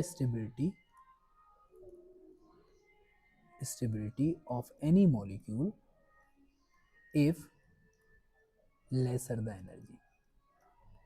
अगर मॉलिक्यूल की एनर्जी कम हो तो उसकी जो स्टेबिलिटी है वो खुद ब खुद क्या हो जाती है, बढ़ जाती है। ठीक, तो आप तुम इस चीज़ को ऐसे नोटिस कर सकते हो, ये ग्राफ है एनर्जी ऑफ मॉलिक्यूल का और साथ में एंगल ऑफ रोटेशन का।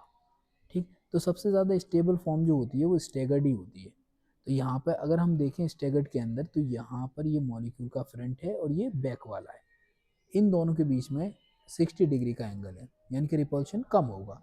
रिपल्शन कम होगा तो इसकी वजह से स्टेबिलिटी क्या होगी, ज़्यादा। जब स्टेबिलिटी ज़्यादा है तो इसका मतलब एनर्जी क्या है, कम। अब अगर इसको हम कितनी एनर्जी दे दें, 12.6 किलो जूल पर मोल एनर्जी दे दें, तो ये अपने इन हाइड्रोजन को रोटेट करेगा, और रोटेट करने के बाद ये कौन सी कंडीशन में पहुंच जाएगा, 0 डिग्री के एंगल पे पहुंच जाएगा। एक हाइड्रोजन दूसरे हाइड्रोजन के सामने होगा, जिसकी वजह से रिपल्शन क्या हो जाएगा, बढ़ जाएगा। और रिपल्शन जैसे ही बढ़ेगा तो इस फॉर्म को बोलते हैं हम इक्लिप्स फॉर्म। और ये क्या है, एक हाई एनर्जी स्टेट है। ठीक, हाई एनर्जी स्टेट है तो स्टेबिलिटी क्या हो जाएगी, कॉस स्टेबिलिटी लो हो जाएगी। ठीक है, तो हमेशा हाई टेम्परेचर पे आपको इक्लिप्स फॉर्म देखने को मिलेगी। फिर जैसे ही एनर्जी खत्म होती है इसके दोबारा से फिर कौन सी में आ जाएगी, स्टेगर्ड में। इस तरीके से लगातार एक फॉर्म से दूसरी फॉर्म में कन्वर्ट होते रहते हैं। Alright, now we are going to talk about the certain methods जिनके थ्रू हम प्रिपरेशन करते हैं अपने एल्केन की। उसमें सबसे ज़्यादा इम्पोर्टेंट प्रोसेस आती है, वो आती है हाइड्रोजनेशन। तो हम अभी बात करने वाले हैं हाइड्रोजनेशन की। जब भी बात हाइड्रोजनेशन की होती है तो इसका मतलब होता है एडिशन ऑफ हाइड्रोजन। ठीक, यानी कि जो भी मॉलिक्यूल होगा उसमें एडिशन होगा किसका, हाइड्रोजन का। अब जब सवाल एडिशन का आया है तो कोई भी चीज़ जुड़ती कब है किसी में, जब वहाँ पे पहले से स्पेस हो, और स्पेस किस में होता है, अनसेचुरेटेड में।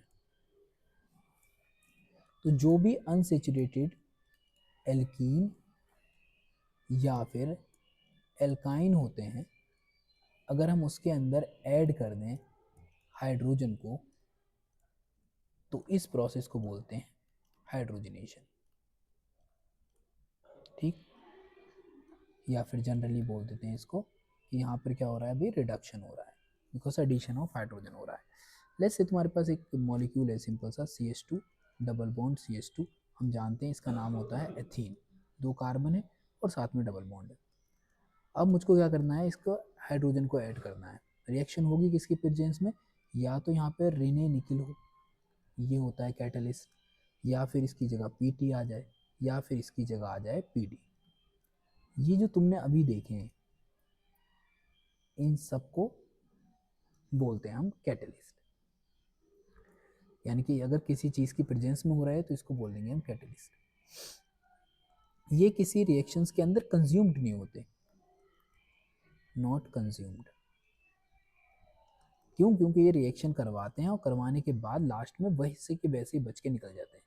ठीक, अब जो ये हाइड्रोजन है, जो तुम्हारा हाइड्रोजन का मॉलिक्यूल है, इसके अंदर 2 हाइड्रोजन है, एक हाइड्रोजन ये है और एक हाइड्रोजन ये है, और ये आपस में जुड़ा है सिंगल बॉन्ड से। ये यहाँ से बॉन्ड टूटेगा और एक हाइड्रोजन जुड़ जाएगा इस पर और एक हाइड्रोजन जुड़ जाएगा इस पर। ठीक, कुछ इस तरीके से, और ये बॉन्ड टूट जाएगा इस तरफ और ये बॉन्ड टूट जाएगा इस तरफ। तो हम देखेंगे कि ये आएगा CH3, क्योंकि 2 हाइड्रोजन थे, एक और मिला तो CH3, और ये आ गया CH3। अब इस सब के बीच में क्या हो गया है, सिंगल बॉन्ड हो गया। तो अब इसका नाम क्या हो जाएगा, इसका नाम हो जाएगा इथेन। तो इस तरीके से ये एक मेथड है जिसके थ्रू आप इस चीज़ को सॉल्व कर सकते हो। ठीक, अब हम जाने वाले हैं दूसरी इक्वेशन पर, जो कि नाम से पूछी जाती है जनरल, और इसका नाम है सबेटियर एंड सेंड्रेन रिएक्शन। समटाइम इसको रिडक्शन भी बोलते हैं, तो हम पहले ही बात कर चुके हैं कि भाई इसको रिडक्शन भी बोलते हैं। तो SS रिएक्शन होती है ये, सबेटियर सेडर्शन रिएक्शन। तो one of the important reaction है जिसको अगर आप ध्यान से समझेंगे तो आपकी ये समझ में आएगी।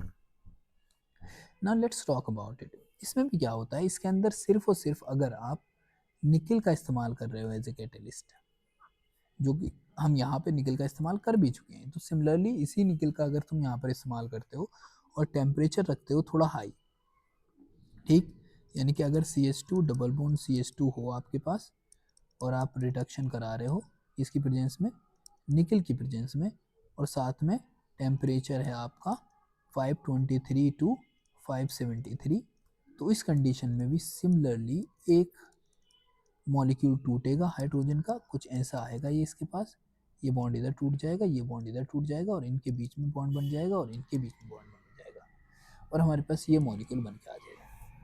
ठीक, अगर यहीं पर जैसे आपने यहाँ पर टेम्परेचर यूज़ किया है इतना, और ये भी टेम्परेचर किस में है, केल्विन में। अगर यहाँ पर आप अगर इफ आप PT और PD यूज़ करते तो ये रिएक्शन लो टेम्परेचर पर भी फिजिबल है। ओके, लो टेम्परेचर पे भी क्या हो जाएगी, फिजिबल हो जाएगी। लेकिन जो मेन रीज़न है वो ये है कि भाई यहाँ पर अगर निकल लोगे तो टेम्परेचर तुमको हाई करना पड़ेगा। अगर कंडीशन ऐसी हो जैसे CH ट्रिपल बॉन्ड CH और हम फिर भी करवा रहे हैं रिडक्शन, तो देखो यहाँ पे 2 बॉन्ड हो गए तो यहाँ पे हाइड्रोजन भी क्या होंगे, अब ज़्यादा कंज्यूम होंगे, तो ये तुमको यहाँ पे करना पड़ेगा 2H2, क्योंकि एक हाइड्रोजन इस पे जुड़ गया एक इस पर, तो डबल बॉन्ड टूट गया। फिर अगली बार फिर से एक बॉन्ड टूटेगा तो फिर से दोबारा से 2 हाइड्रोजन जुड़ जाएंगे। निकल टेम्परेचर यू विल फाइंड कि इधर फॉर्म होगा CH3 ठीक। कैसे, इसको समझ लेते हैं थोड़ा सा। लेट्स से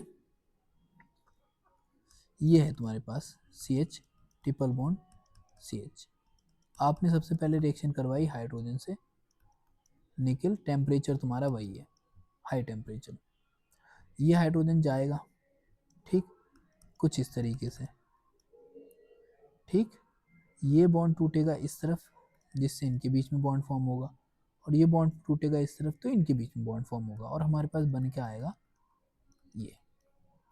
फर्दर हम रिएक्शन करवा देंगे H2 के साथ Na की प्रेजेंस में, तो फिर से ये हाइड्रोजन यहाँ पर आ जाएगा, तो एक हाइड्रोजन ये मॉलिक्यूल है, बीच में इनके बॉन्ड है, ये बॉन्ड टूटेगा इस तरफ तो यहाँ पे बॉन्ड फॉर्म होगा, और ये टूट का आएगा इस तरफ तो यहाँ बॉन्ड फॉर्म हो जाएगा, और लास्ट में हमारे पास प्रोडक्ट क्या आएगा। इसी के ये बीच वाले स्टेप को हम ना लिख कर इसको डायरेक्ट इस तरीके से भी लिख सकते हैं। ऑलराइट, तो यहाँ पर इस इंफॉर्मेशन के थ्रू आप समझ सकते हैं कि रिएक्शन कैसे होगी।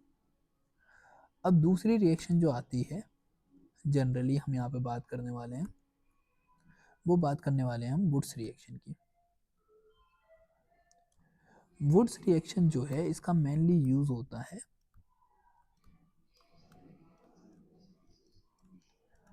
टू प्रिपेयर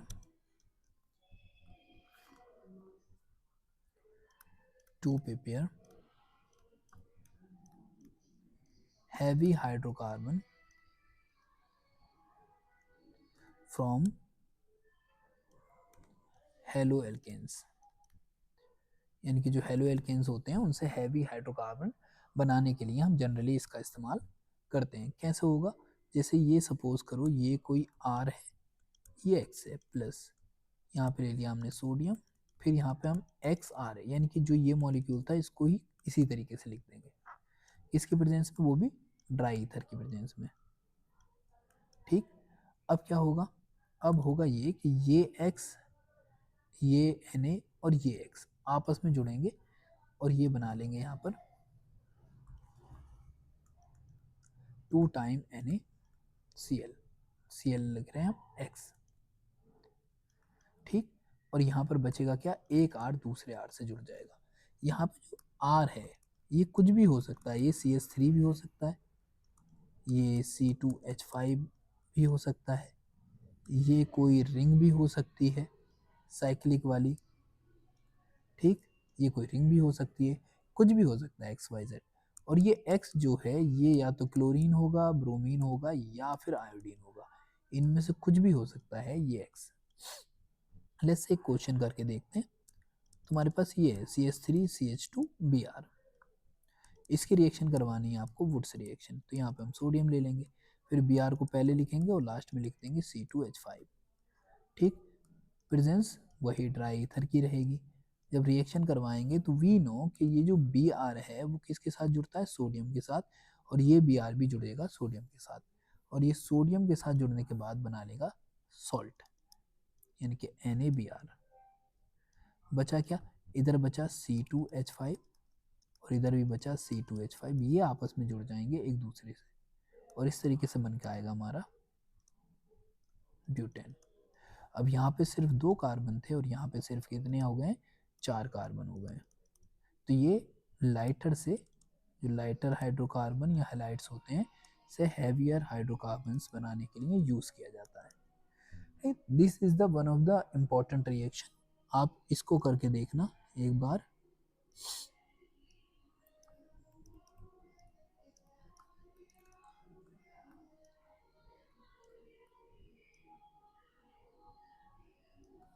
ठीक है, ड्राई ईथर के साथ। अब जो भी प्रोडक्ट हो वो आप खुद लिख लेना और फिर उसके बाद हम फर्दर बात करेंगे। आगे बात करने वाले हैं हम अभी इसी के अंदर अगली रिएक्शन की, और वो अगली रिएक्शन है हमारी हाइड्रोबोरेशन ऑफ एल्कीन। ये it is the one of the important reaction, generally यहाँ से क्वेश्चन आते हैं और क्वेश्चन पूछे भी जाते हैं, ठीक। तो ये भी क्या है, एक बहुत बेस्ट मेथड है इसको बनाने का। यहाँ पे वर्ड यूज हुआ है हाइड्रोबोरेशन, ये ठीक। क्या वर्ड है ये, हाइड्रोबोरेशन, यानी कि इसके अंदर हम यूज करेंगे हाइड्रोबोरेशन, हम यूज करने वाले हैं B2H6, जो जनरली एग्जिस्ट करता है, मतलब इस फॉर्म में ये रहता है, और बाकी इसकी जो ओरिजिनल मॉलिक्यूलर की फॉर्म होती है वो होती है BH3। अब अगर हम इसकी रिएक्शन करवाएं किसके साथ, इसके साथ, ये देखें आप, ठीक है, रिएक्शन करवा रहे हैं हम किसके साथ, इसी बी के साथ। तो ये देखो एक एच है, ये एक एच है, ये दूसरा एच है। अब इसमें होता क्या है कि ये डबल बॉन्ड इलेक्ट्रॉन रिच होने की वजह से अटैक करता है यहाँ, और जैसे ही अटैक करता है यहाँ से एक हाइड्रोजन जाता है और वो जुड़ जाता है इस वाले कार्बन से, यानी कि एक फॉर्म बन के आएगी कुछ ऐसी, ठीक। ये 2 है, ये जुड़ चुका है बी से, एक एच इधर है और एक एच इधर है, ठीक। अब इसी तरीके से क्या होगा, इसके पास 2 हाइड्रोजन अभी बाकी है, तो ये ऐसे ही 2 मॉलिक्यूल से क्या कर लेगा, और बॉन्ड बना लेगा। Let me right it, 2RCH double bond CH2, इनसे और बॉन्ड बना लेगा, ठीक। तो 2 मॉलिक्यूल, एक हाइड्रोजन इधर और एक इधर, तो हमारे पास कुछ ऐसा बन के आएगा, कितने, 3 टाइम्स, इसके साथ बोरॉन्स के साथ। अब यहाँ से मेन कहानी स्टार्ट होती है, ठीक है। अगर हम इसके साथ क्या करें, इस जगह पे यूज़ कर लें AgNO3 और NaOH, ठीक है। तो इसके साथ इसका यूज़ करने पर वो यू विल फाइंड आउट कि ये दो चेन जो हैं, ये मॉलिक्यूल की 2 चेन जो हैं, ये आपस में एक दूसरे से जुड़ जाएंगी, ठीक, इस तरीके से, ठीक। ये आपस में क्या कर लेती हैं, बॉन्ड बना लेती हैं, जिसकी वजह से हमारे पास मोर हैवियर हाइड्रोकार्बन चेन मिलती है।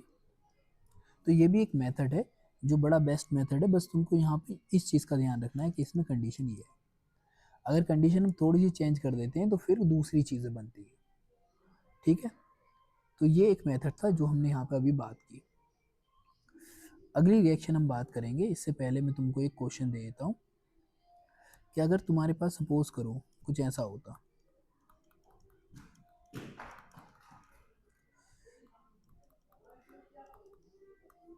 ठीक है, और रिएक्शन करवा रहे हो तुम किसके साथ, B2H6 के साथ, तो मुझको सिर्फ फाइनली ये बता दो प्रोडक्ट क्या बन के आएगा, बस इससे जो प्रोडक्ट बन के आने वाला है उस प्रोडक्ट का नाम बताना है तुमको, बस दैट्स इट। लास्ट में पहला पॉइंट ये को यूज़ करोगे और दूसरा पॉइंट यूज़ करोगे वही, ठीक है, इस तरीके से। Now we are moving toward the next question और next equation, that is Corey House synthesis. Corey House synthesis के अंदर क्या करते हैं हम, कोई भी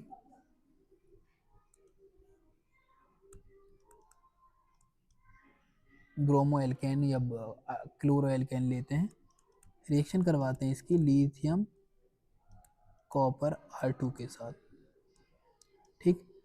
ये होता है एक रिएजेंट, जिससे क्या होता है, इसका जो R है, ये साला जो R ग्रुप है, ये जुड़ जाता है किससे, इस वाले से, साथ में बनता है R-Cu, ठीक, और साथ में निकल के आएगा लिथियम ब्रोमाइड, ठीक। अब तरीके से समझ लो इसे, यहाँ पे मेन कहानी है क्या, ये जो R है और ये भी R है, तो चलो हम इस R को हटाते हैं अभी, ठीक, हम इसको ठीक से ही करते हैं। ये है कोई, ये कुछ ऐसा, ठीक। ये ले रखा है हमने लिथियम, साथ में Cu, और R की जगह हम ले लेते हैं लेट्स से CH3 का होल ट्वाइस, जब हम रिएक्शन करवाएंगे तो ये CH3 एक जाएगा और वो किसकी जगह जुड़ जाएगा, इस Br की जगह जुड़ जाएगा, तो ये तो बन जाएगा मेरा ये। ठीक है, फिर एक R जाएगा वही Cu के साथ में, जो इसका एक R बचा है Cu के साथ में, और लिथियम ले जाएगा Br को। इस तरीके से इक्वेशन होती है। I think you get it right if I am sure. और इसी रिएक्शन को बोलते हैं कोरे हाउस सिंथेसिस। ठीक, तो कोरे हाउस सिंथेसिस काफ़ी इंपॉर्टेंट रिएक्शन है। इसको ध्यान से अगर आप समझ के करेंगे तो ऑफ कोर्स तुमको इसका बेनिफिट मिलेगा। Now we are talking about the Kolbe electrolysis. Kolbe electrolysis,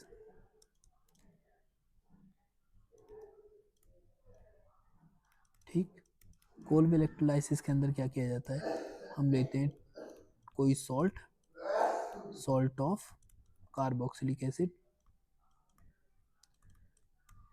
ठीक, किसके साथ में, वाटर के साथ में ऑफ कोर्स, और इसमें पास कराते हैं इलेक्ट्रिसिटी, जिसको बोलते हैं हम इलेक्ट्रोलाइसिस, जिसकी वजह से ये R जुड़ जाता है दूसरे R से, साथ में निकलता है CO2, यहाँ से पूरा का पूरा निकल जाता है CO2 प्लस 2 टाइम जाता है NaOH, और साथ में निकलती है हाइड्रोजन।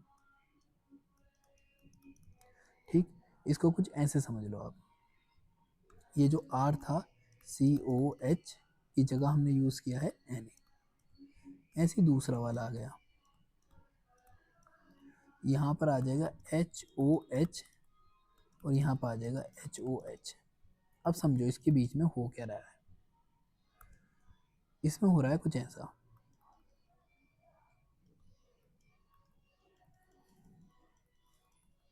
ये सब वाला हिस्सा बना रहा है बेस,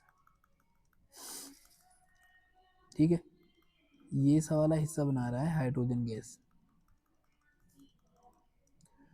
ये कार्बन डाइऑक्साइड जा रही है अलग, ठीक है, और ये सब वाला जो R है वो आपस में बॉन्ड बना रहे हैं। ठीक, तो हमारे पास जो इलेक्ट्रोलाइसिस के बाद जो मिलता है, देखो R से R जुड़ गया, ठीक, 2 टाइम CO2 आ गया हमारे पास, 2 टाइम आ गया हमारे पास NaOH, और साथ में निकल गई hydrogen gas. That is the main problem. ये रिएक्शन एनोड और कैथोड पे अलग अलग होती है, जिसके बारे में हम बात कर रहे थे अभी। अगला पॉइंट हम बात करने वाले हैं ग्रीक नाट रिएजेंट की। ग्रीक नाट रिएजेंट कह लो या इसको मोस्ट इंपॉर्टेंट टॉपिक समझ लो तो, ठीक, जो इन फ्यूचर आप बहुत ज़्यादा यूज़ करने वाले हो। ठीक, ग्रीक नाट रिएजेंट में क्या होता है, ये होता है,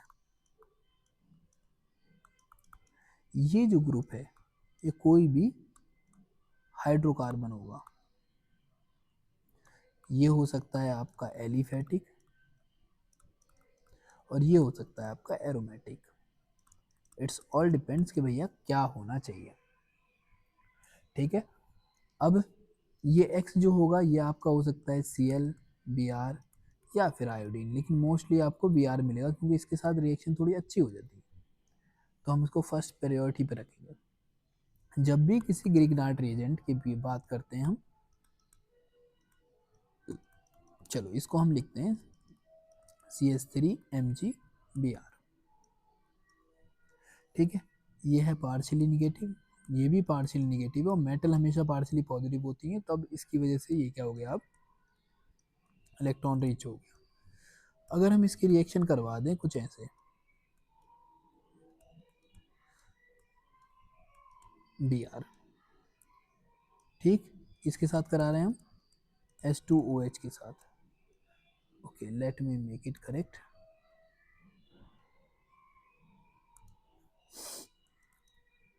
क्या लिखने वाले हैं हम यहाँ पे लिखने वाले हैं वाटर इन एसिडिक मीडियम।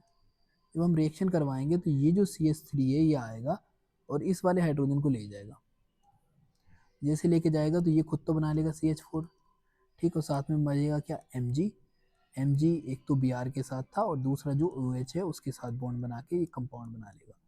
ये जो बन के आया इसको बोलते हैं हम हाइड्रोकार्बन। ऑलराइट, तो इस तरीके से तुमको यहाँ पर हाइड्रोकार्बन मिल गया।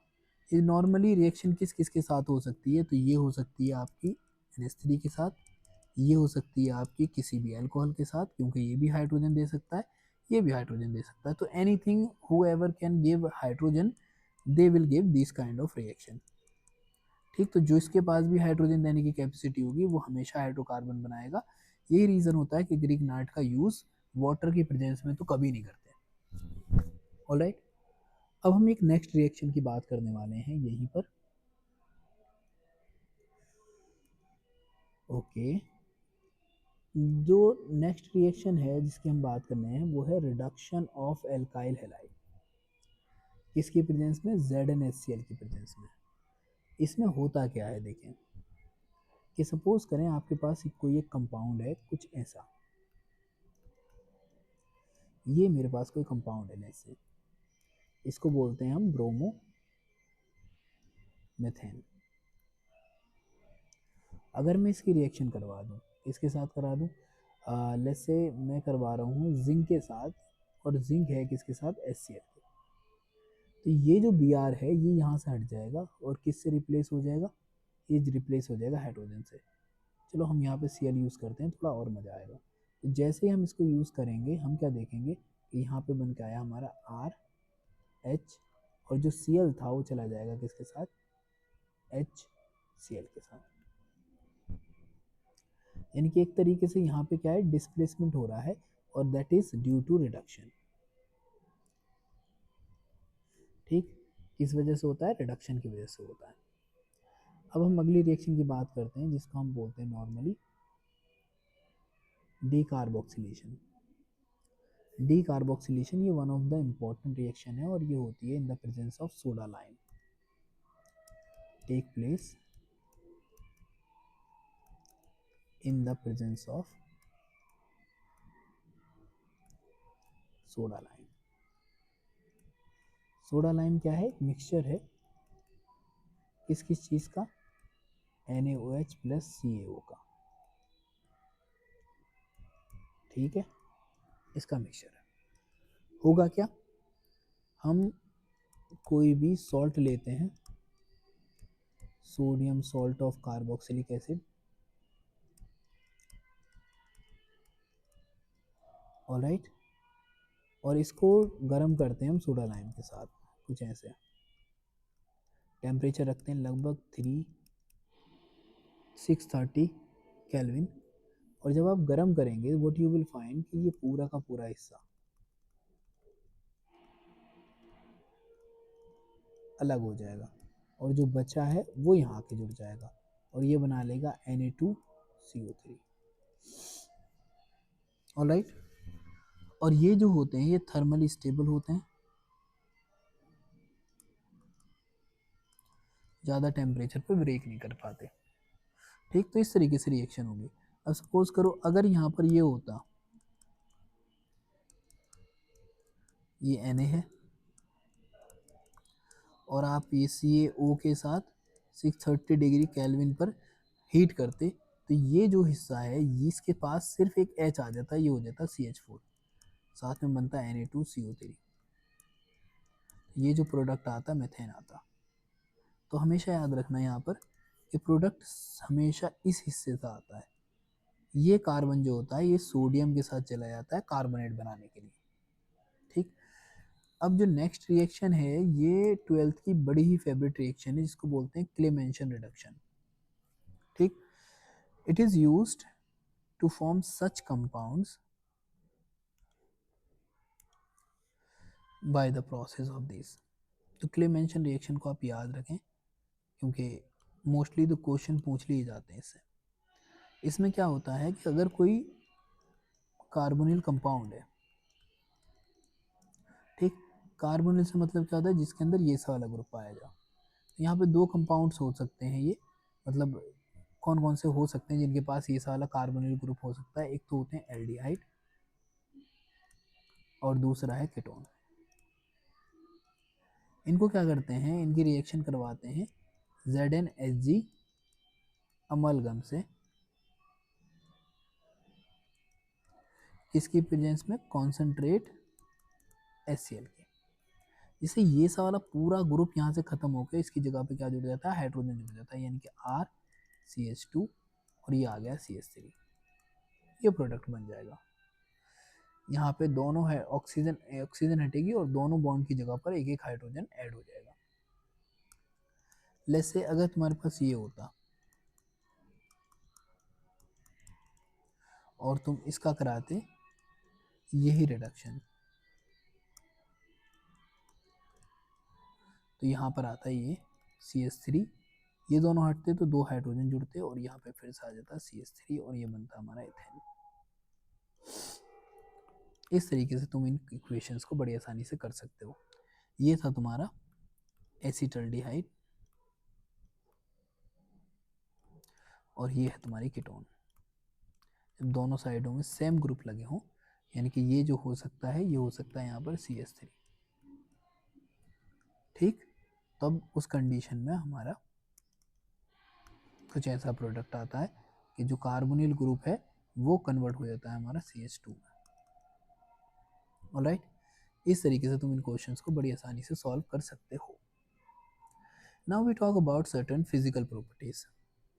जब भी हम फिजिकल प्रॉपर्टीज की बात करते हैं हमको याद रखना है कि किस तरीके से चीज़ें फिजिकली एग्जिस्ट करती हैं। जैसे अगर हम स्टेट की बात करें तो स्टेट के केस में क्या होता है कि जो कार्बन 1 से लेके कार्बन 4 होते हैं ये सब के सब गैसेस की फॉर्म में पाए जाते हैं, ठीक। और यहीं पे कार्बन 5 से लेके कार्बन 17 ये पाए जाते हैं in the form of liquid. अगर हम बात करें कार्बन 18 से अब आगे के जो भी मॉलिक्यूल होंगे वो होते हैं हमारे वैक्सी सॉलिड, यानी कि हार्ड सॉलिड नहीं, मतलब जैसे वैक्स सॉलिड होता है ना वैसे सॉलिड होते हैं। अगर बॉइलिंग पॉइंट की बात कर लें, अगर हम बॉइलिंग पॉइंट, तो बॉइलिंग पॉइंट डिपेंड करता है इनका number of atoms in carbon chain, ठीक। या फिर हम बोल सकते हैं लेंथ ऑफ कार्बन चेन, यानी कि जितनी लंबी कार्बन चेन की लेंथ होगी उतना ही ज़्यादा क्या होगा बॉइलिंग पॉइंट होगा। या फिर और बोल सकते हैं सीधा मॉलिक्यूलर मास, जितना ज़्यादा मॉलिक्यूलर मास इतना ज़्यादा क्या होगा बॉइलिंग पॉइंट होता जाएगा, ठीक। तो बॉइलिंग पॉइंट में हमने अगर हम मॉलिक्यूलर मास को प्रायोरिटी दें तो यहाँ पे मॉलिक्यूलर मास के साथ बॉइलिंग पॉइंट बढ़ता है, ठीक। जिसमें चेन लेंथ के साथ भी क्या होता है बढ़ता है। लेकिन अगर ब्रांचिंग आ जाए, ठीक, हम आगे डिस्कस करेंगे इसके बारे में, और आप अगर थोड़ा बहुत समझ में आता होगा तो आप समझ भी चुके होंगे, ब्रांचिंग आ जाए तो बॉइलिंग पॉइंट घटता है। तो ये 2-3 पॉइंट तुमको याद रखने हैं। किस तरीके से, चलो इसको भी देख लेते हैं।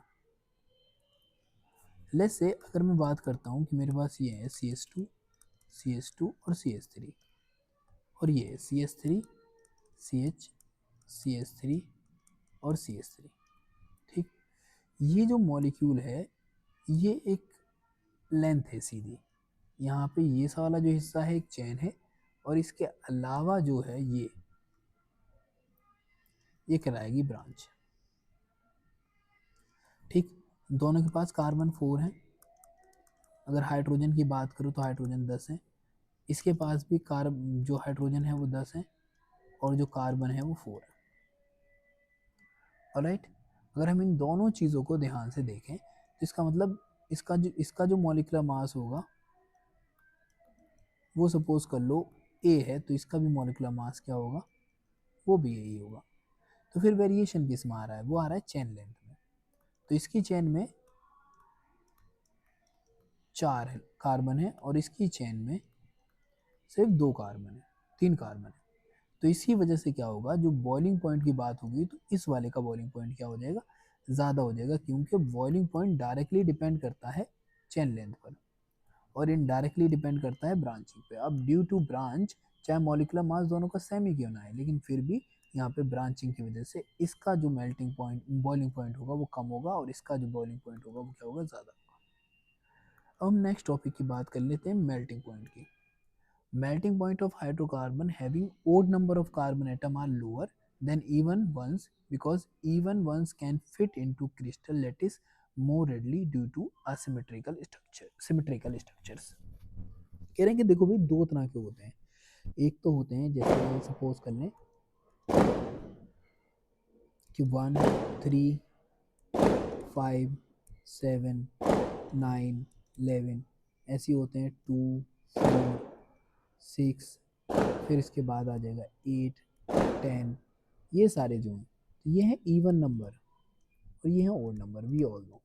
अगर कहीं पर एक कार्बन और कहीं पर दो कार्बन है तो इन्होंने बोला कि देखो भाई जो ओड नंबर वाले होते हैं उनका जो मेल्टिंग पॉइंट होगा वो लोअर होगा इसके कंपेयर में जो इवन वाले हैं।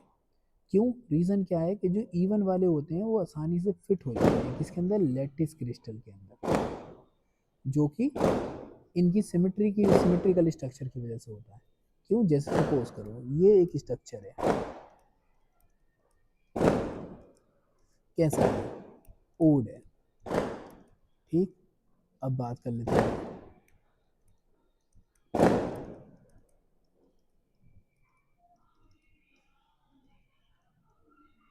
ठीक। तो ये क्या है, मोर सिमेट्रिकल है, सिमेट्रिकल है, ठीक। Being more symmetrical it can fix into the stage more well as compare to others. अब बात करते हैं हम सॉलिबिलिटी की। लेट्स से सॉलिबिलिटी क्या होती है, किसी भी सब्सटेंस की घुलनशीलता, यानी कि वो कितना सॉल्युबल होगा।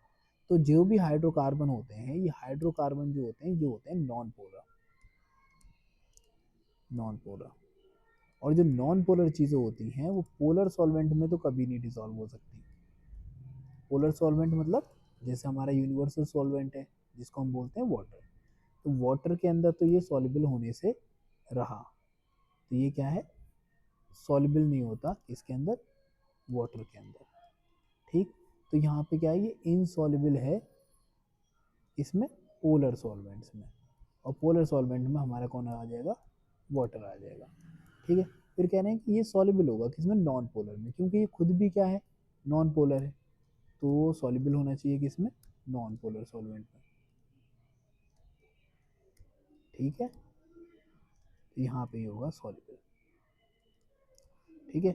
जिसमें कुछ एग्जाम्पल दे रखे हैं इन्होंने, ईथर और कार्बन टेट्राक्लोराइड। अब हम नेक्स्ट टॉपिक की बात कर लेते हैं, इसमें डेंसिटी। देखो डेंसिटी की जब भी बात होती है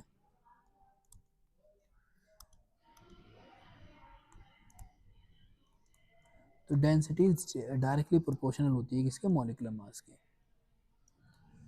तो जिसका भी मॉलिक्यूलर मास ज़्यादा होगा या जैसे ही मॉलिक्यूलर मास ज़्यादा होता जाएगा, ठीक है, जैसे ही मॉलिक्यूलर मास ज़्यादा होता जाएगा वैसे ही क्या होगा, यू विल फाइंड आउट कि यहाँ पर डेंसिटी भी बढ़ती ही जाएगी, डेंसिटी भी क्या होती जाएगी, बढ़ती जाएगी। तो alkenes with increase in molecular mass, it depends on molecular mass lighter than water, but density के केस में ये वाटर से हल्के ही होते हैं। सो आपने देखा होगा कि अगर किसी पानी की टंकी वगैरह में, ऑयल की टंकी के अंदर अगर हम पानी डाल देते हैं तो यू विल नोटिस कि भाई वहाँ पे पानी नीचे बैठ जाएगा और जो ऑयल होगा वो उसके ऊपर आ जाएगा, ठीक है, all right. Now let's talk about certain more chemical properties. जैसा हमने देखा कि हम किस तरीके से इनको केमिकल प्रॉपर्टीज के थ्रू बना रहे थे, अब उसी तरीके से हम यहाँ पे जानने की कोशिश करेंगे कि किस तरीके से हम इससे कोई दूसरे कंपाउंड बना सकते हैं। इसमें पहली चीज जो आती है वो होती है हेलोजिनेशन। हेलोजिनेशन का मतलब होता है कि भाई replacement of hydrogen bye halogens. Halogen कौन से, जैसे क्लोरीन है, ब्रोमीन है, इससे किस तरीके से रिप्लेस करना है उसी को बोलते हैं हम हेलोजिनेशन, ठीक है। अब इसमें क्या किया जाता है कि अगर तुम्हारे पास सपोज करो कोई एक मॉलिक्यूल है ये, ठीक, मैं इसको और भी बेटर तरीके से बनाता हूँ। ये कोई कार्बन है, एक हाइड्रोजन ये है, एक हाइड्रोजन ये है, एक हाइड्रोजन ये है और एक हाइड्रोजन ये है, ठीक। हमने इसका क्लोरीनेशन कराना है, क्लोरीन है तो क्लोरीनेशन, ब्रोमीन होता तो ब्रोमिनेशन, ठीक। इसकी प्रेजेंस में सनलाइट की, तो इस एच न्यू से दिखाते हैं, इसको बोलते हैं हम सनलाइट, ठीक है। अगर हम करवाएंगे तो क्या होगा, एक हाइड्रोजन यहाँ से हटेगा और एक क्लोरीन उसकी जगह पर जुड़ जाएगी, कैसे, यू, एक क्लोरीन जुड़ जाएगी, और एक हाइड्रोजन हट गया। जो हाइड्रोजन हटा था वो दूसरी क्लोरीन के साथ मिलके क्या बना लेगा, HCl। ऐसे फर्दर अगर रिएक्शन हम होने दें तो Cl2H, फिर इसके बाद क्या होगा, फिर से सेम प्रोसेस होगी, एक हाइड्रोजन फिर से हट जाएगा और फिर से यहाँ पर दूसरी हाइड्रोजन जुड़ जाएगी, मतलब दूसरे क्लोरीन जुड़ जाएगी। इस तरीके से ये प्रोसेस लगातार चलती रहेगी जब तक कि सारे के सारे हाइड्रोजन हट ना जाए, जैसा कि यहाँ पे दिखाया गया है। एक हाइड्रोजन हटाया, एक Cl, दो हाइड्रोजन हटाए, दो Cl, तीन हाइड्रोजन हटाए, तीन Cl, और चार हाइड्रोजन हटाए, चार Cl। यानी कि टोटल जब तक के सारे हाइड्रोजन रिप्लेस ना हो जाए तब तक ये प्रोसेस लगातार चलती रहती है, और ये हमेशा सनलाइट में होती है। ये कोई बेटर प्रोसेस नहीं है किसी भी हैलाइड को बनाने की, यानी कि इस तरह के कंपाउंड बनाने की। क्यों? क्योंकि इसमें सारी चीज़ों का मिक्सचर मिलता है, और मिक्सचर को सेपरेट करना बड़ा मुश्किल काम है। अब बात करते हैं कंप्लीट कंवर्जन की। अगर हम हाइड्रोकार्बन को बर्न करें जैसे सपोज करें मैंने यहाँ पे लिया सिंपली मीथेन। अगर मैं इसको ऑक्सीजन के साथ जलाता हूँ तो ये मुझको देगा CO2 प्लस साथ में देगा ये वाटर। ठीक है, साथ में क्या देगा, वाटर। अब देखो दो हाइड्रोजन थे तो यहाँ पे मैंने लगा दिया 2। ठीक, अब यहाँ पर क्या हो गया कि अगर हमारे पास कितने ऑक्सीजन मॉलिक्यूल जा रहे हैं तो एक और दो, ये इस तरीके से हमको पता चल गया कि भाई इसका कंप्लीट कंपेरिजन करने के लिए हमको रिक्वायरमेंट होती है ऑक्सीजन गैस की, और ये बर्न होने के बाद हमको देता है हीट, कार्बन डाइऑक्साइड और वाटर। ठीक है, और ये प्रोसेस में हीट निकल रही है, दैट्स मीन ये प्रोसेस कैसी होंगी, एक्सोथर्मिक प्रोसेस होंगी, बिकॉज दे आर बीइंग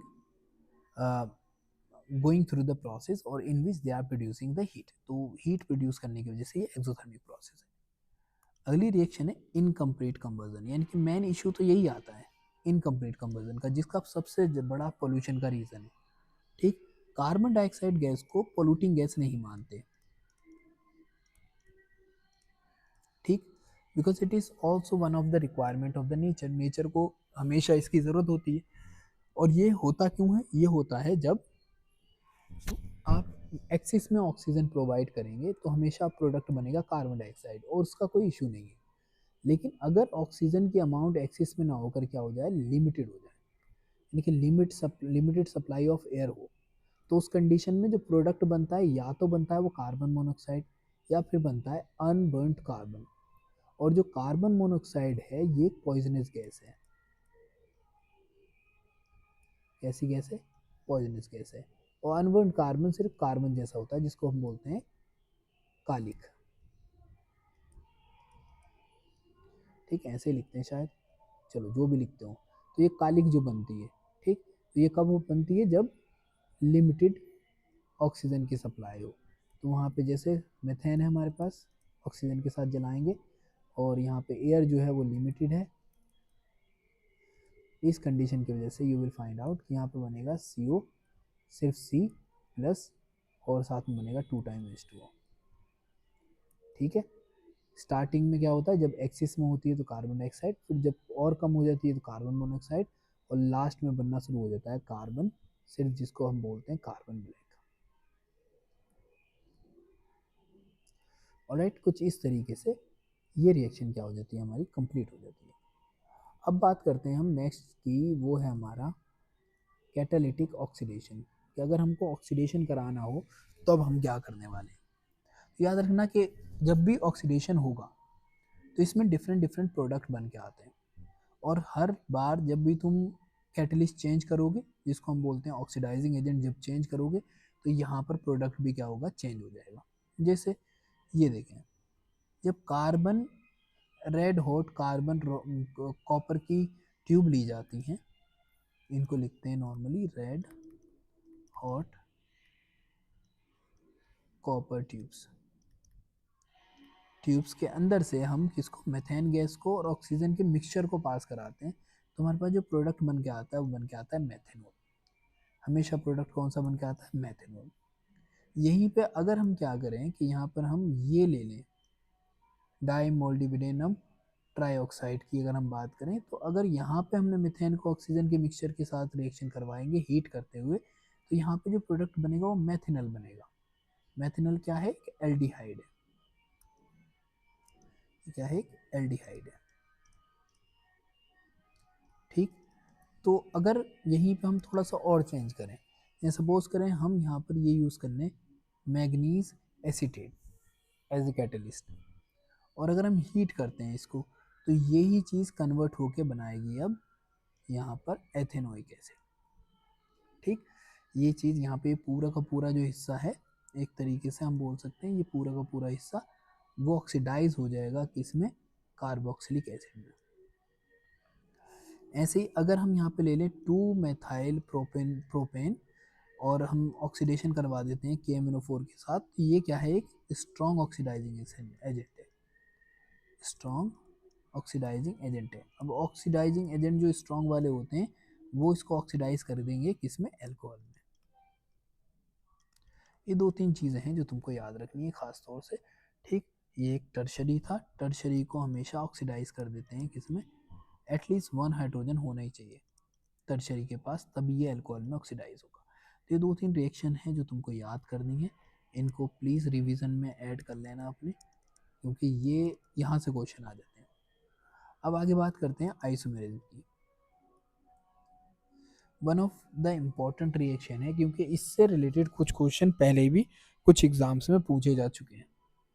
ठीक, अगर तुम क्या करो, एल्केन को हीटिंग करो इन the presence of AlCl3 and dry HCl gas, what you will notice कि ये जो तुम्हारी कोई चेन है, जैसे सपोज करें हम बात कर रहे हैं, अगर तुम्हारे पास कोई ये चेन है और तुम इसको हीट कर रहे हो, AlCl3 प्लस HCl, वो भी ड्राई वाला, टेम्परेचर आपने रख रखा है काफ़ी हाई, और साथ में प्रेशर भी है लगभग 35 atm, तो ये आइसोमेराइज हो जाएगी। आइसोमेराइज से मतलब क्या होता है ये समझ लो। आइसोमेराइज से मतलब ये होता है कि ये जो है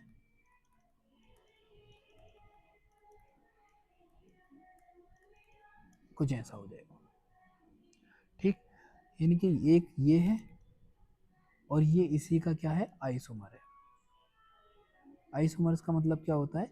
सिमिलर फॉर्मूला, दोनों का भाई फॉर्मूला तो सिमिलर है but different structure. Different structure, तो तुम अगर इसको ध्यान से देखो तो देखो इसमें कार्बन 4 है और हाइड्रोजन 10 है। यहाँ पे आ जाओ, इसमें भी कार्बन कितने हैं? 4 हैं, और हाइड्रोजन यहाँ पे भी 10 है, यानी कि फॉर्मूले के अंदर एटम्स वगैरह बॉन्ड्स वगैरह सब कुछ सिमिलर है, बट यहाँ पे स्ट्रक्चर क्या होगी? डिफरेंट हो गई। अगली रिएक्शन आती है जिसको बोलते हैं एरोमेटाइजेशन। एरोमेटाइजेशन एक one of the important reaction है जिसके अंदर एक साइक्लोहेक्सेन को, जो एन हेक्सेन होता है हमारा, मतलब नॉट साइक्लोहेक्सेन, हेक्सेन जो होता है हमारा, उसको इन द प्रेजेंस ऑफ Cr2O3 और B2O5, या फिर MO2O3 और Al2O3 के केस प्रेजेंस में लगभग हाई टेम्परेचर और 10 से 20 atm प्रेशर पर जब हीट किया जाता है तो प्रोडक्ट बन के आता है बेंजीन। यानी कि ये जो है आपका एन हेक्सेन, जो आपका एन हेक्सेन है, इसका फॉर्मूला होता है C3H14। ठीक, तो इसकी स्ट्रक्चर कुछ ऐसी होती है,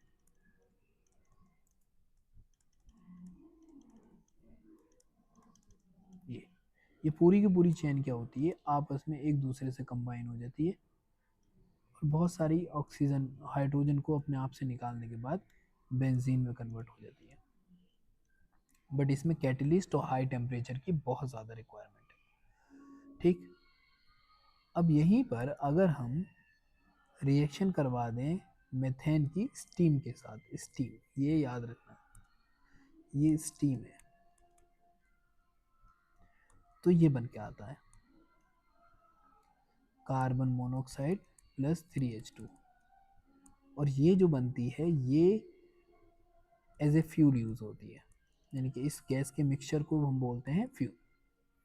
हाइड्रोजन और कार्बन मोनोऑक्साइड के मिक्सचर को हम क्या बोलते हैं? फ्यूल बनते हैं, बोलते हैं, एज ए फ्यूल यूज होती है। अब बात कर रहे हैं one of more important reaction, that is pyrolysis of cracking.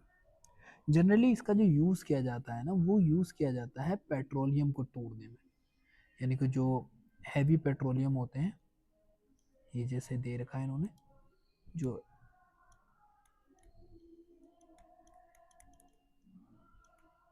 Heavy molecules of petroleum होते हैं,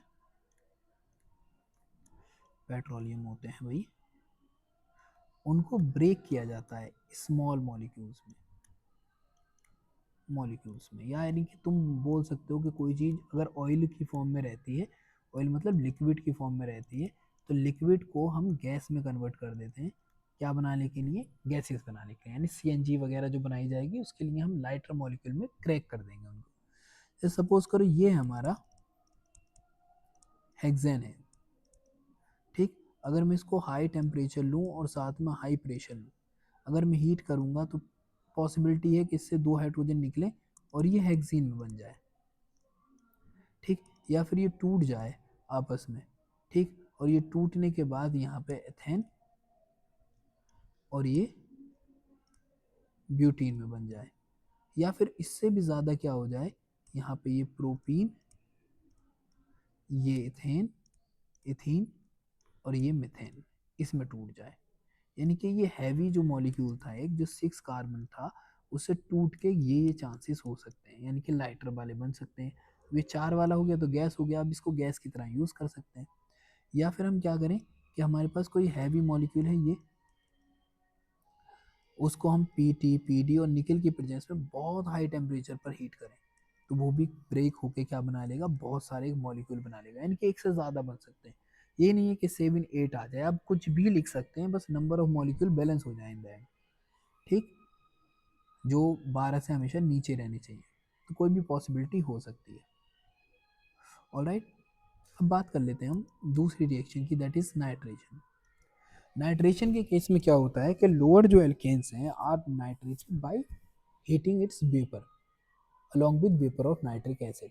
यानी कि हम दोनों का वेपर ले लें, अगर इसका वेपर ले लेते हैं हम हाइड्रोकार्बन का और नाइट्रिक एसिड का भी वेपर ले लेते हैं, दोनों को लगभग 423 से 673 केल्विन पर प्रेशर के अंदर अगर हम हीट कराते हैं तो हमारे पास बनते हैं ये नाइट्रो कंपाउंड्स, ये ये ये ठीक।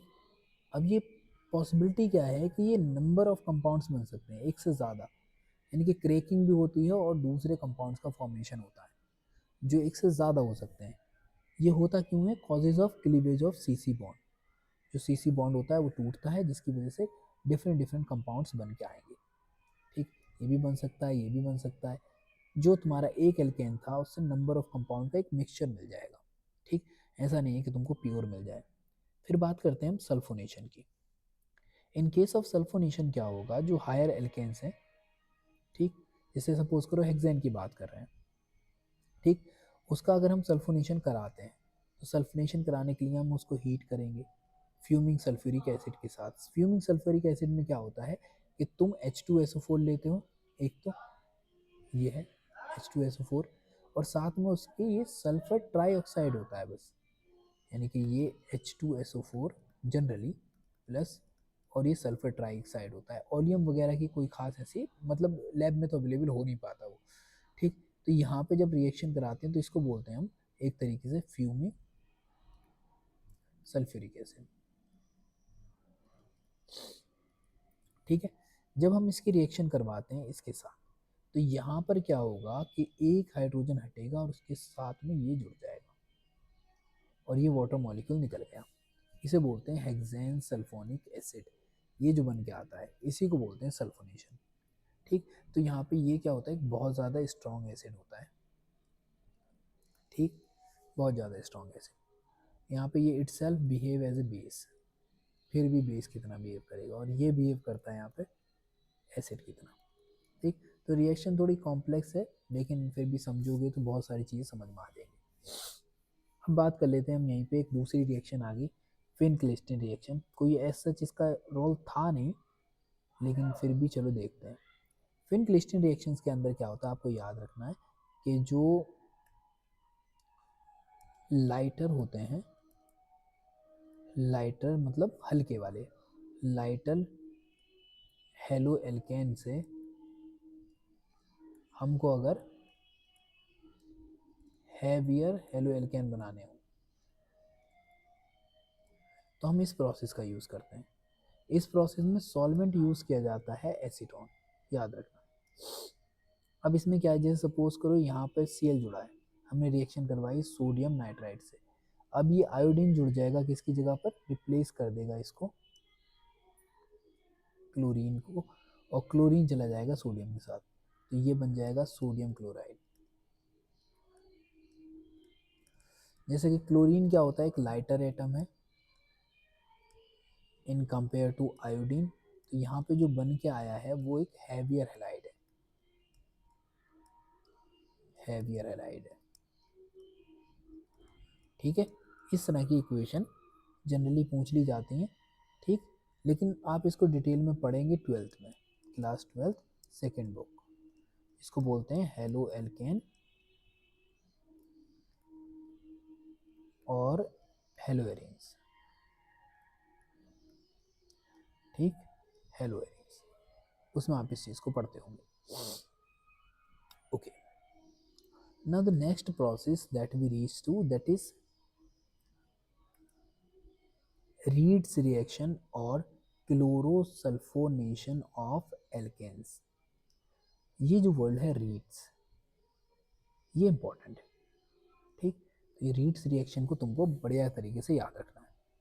इसमें होता क्या है, देखिए सुने ध्यान से।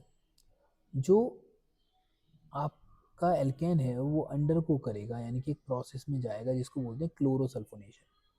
इसमें क्या करना होता है कि जो भी आपका एल्केन है, जैसे मैंने मान लिया कि ये मेरा एल्केन है, ठीक, इसकी रिएक्शन करवाऊंगा मैं SO2 के साथ और साथ में Cl2। बस इसमें चेंज क्या है एक थोड़ा सा, कि यहाँ पे जो रिएक्शन हो रही है ना वो अंडर द सन हो रही है। ठीक, यानी कि यूवी लाइट वहाँ पे प्रेजेंट है और टेम्परेचर लगभग 50 डिग्री सेंटीग्रेड। जब रिएक्शन होगी तो यहाँ पर बन के आता है कि जो CH3 है ये प्लस SO2 ऐसे ही रहेगा और साथ में जुड़ जाएगा Cl प्लस और निकलेगा HCl। ये प्रोसेस होती है, राइट। कुछ ये ऐसा दिखाई देता है, ये Cl होगा और ये जुड़ जाएगा R, कुछ इस तरीके से। इसी को बोलते हैं हम कि यहाँ पे जो सल्फर डाइऑक्साइड और chlorine presence in ultraviolet light to form alkane sulphonyl chloride, यानी कि जो प्रोडक्ट बन के आया है ये हमारा है एल्केन सल्फोनिल क्लोराइड। इसी को बोलते हैं रीड्स रिएक्शन। तुम्हारा काम क्या है, तुमको ये पता करना है कि भाई रीड रिएक्शन का एज सच यूज क्या है हमारी जनरल लाइफ। ठीक है, ऑल द वेरी बेस्ट। अगली जिस चीज़ के बारे में हम बात करेंगे वो हम बात करेंगे एल्केन्स के बारे में, और this video will comes next part, or maybe I'll merge both the videos after some time. God bless you.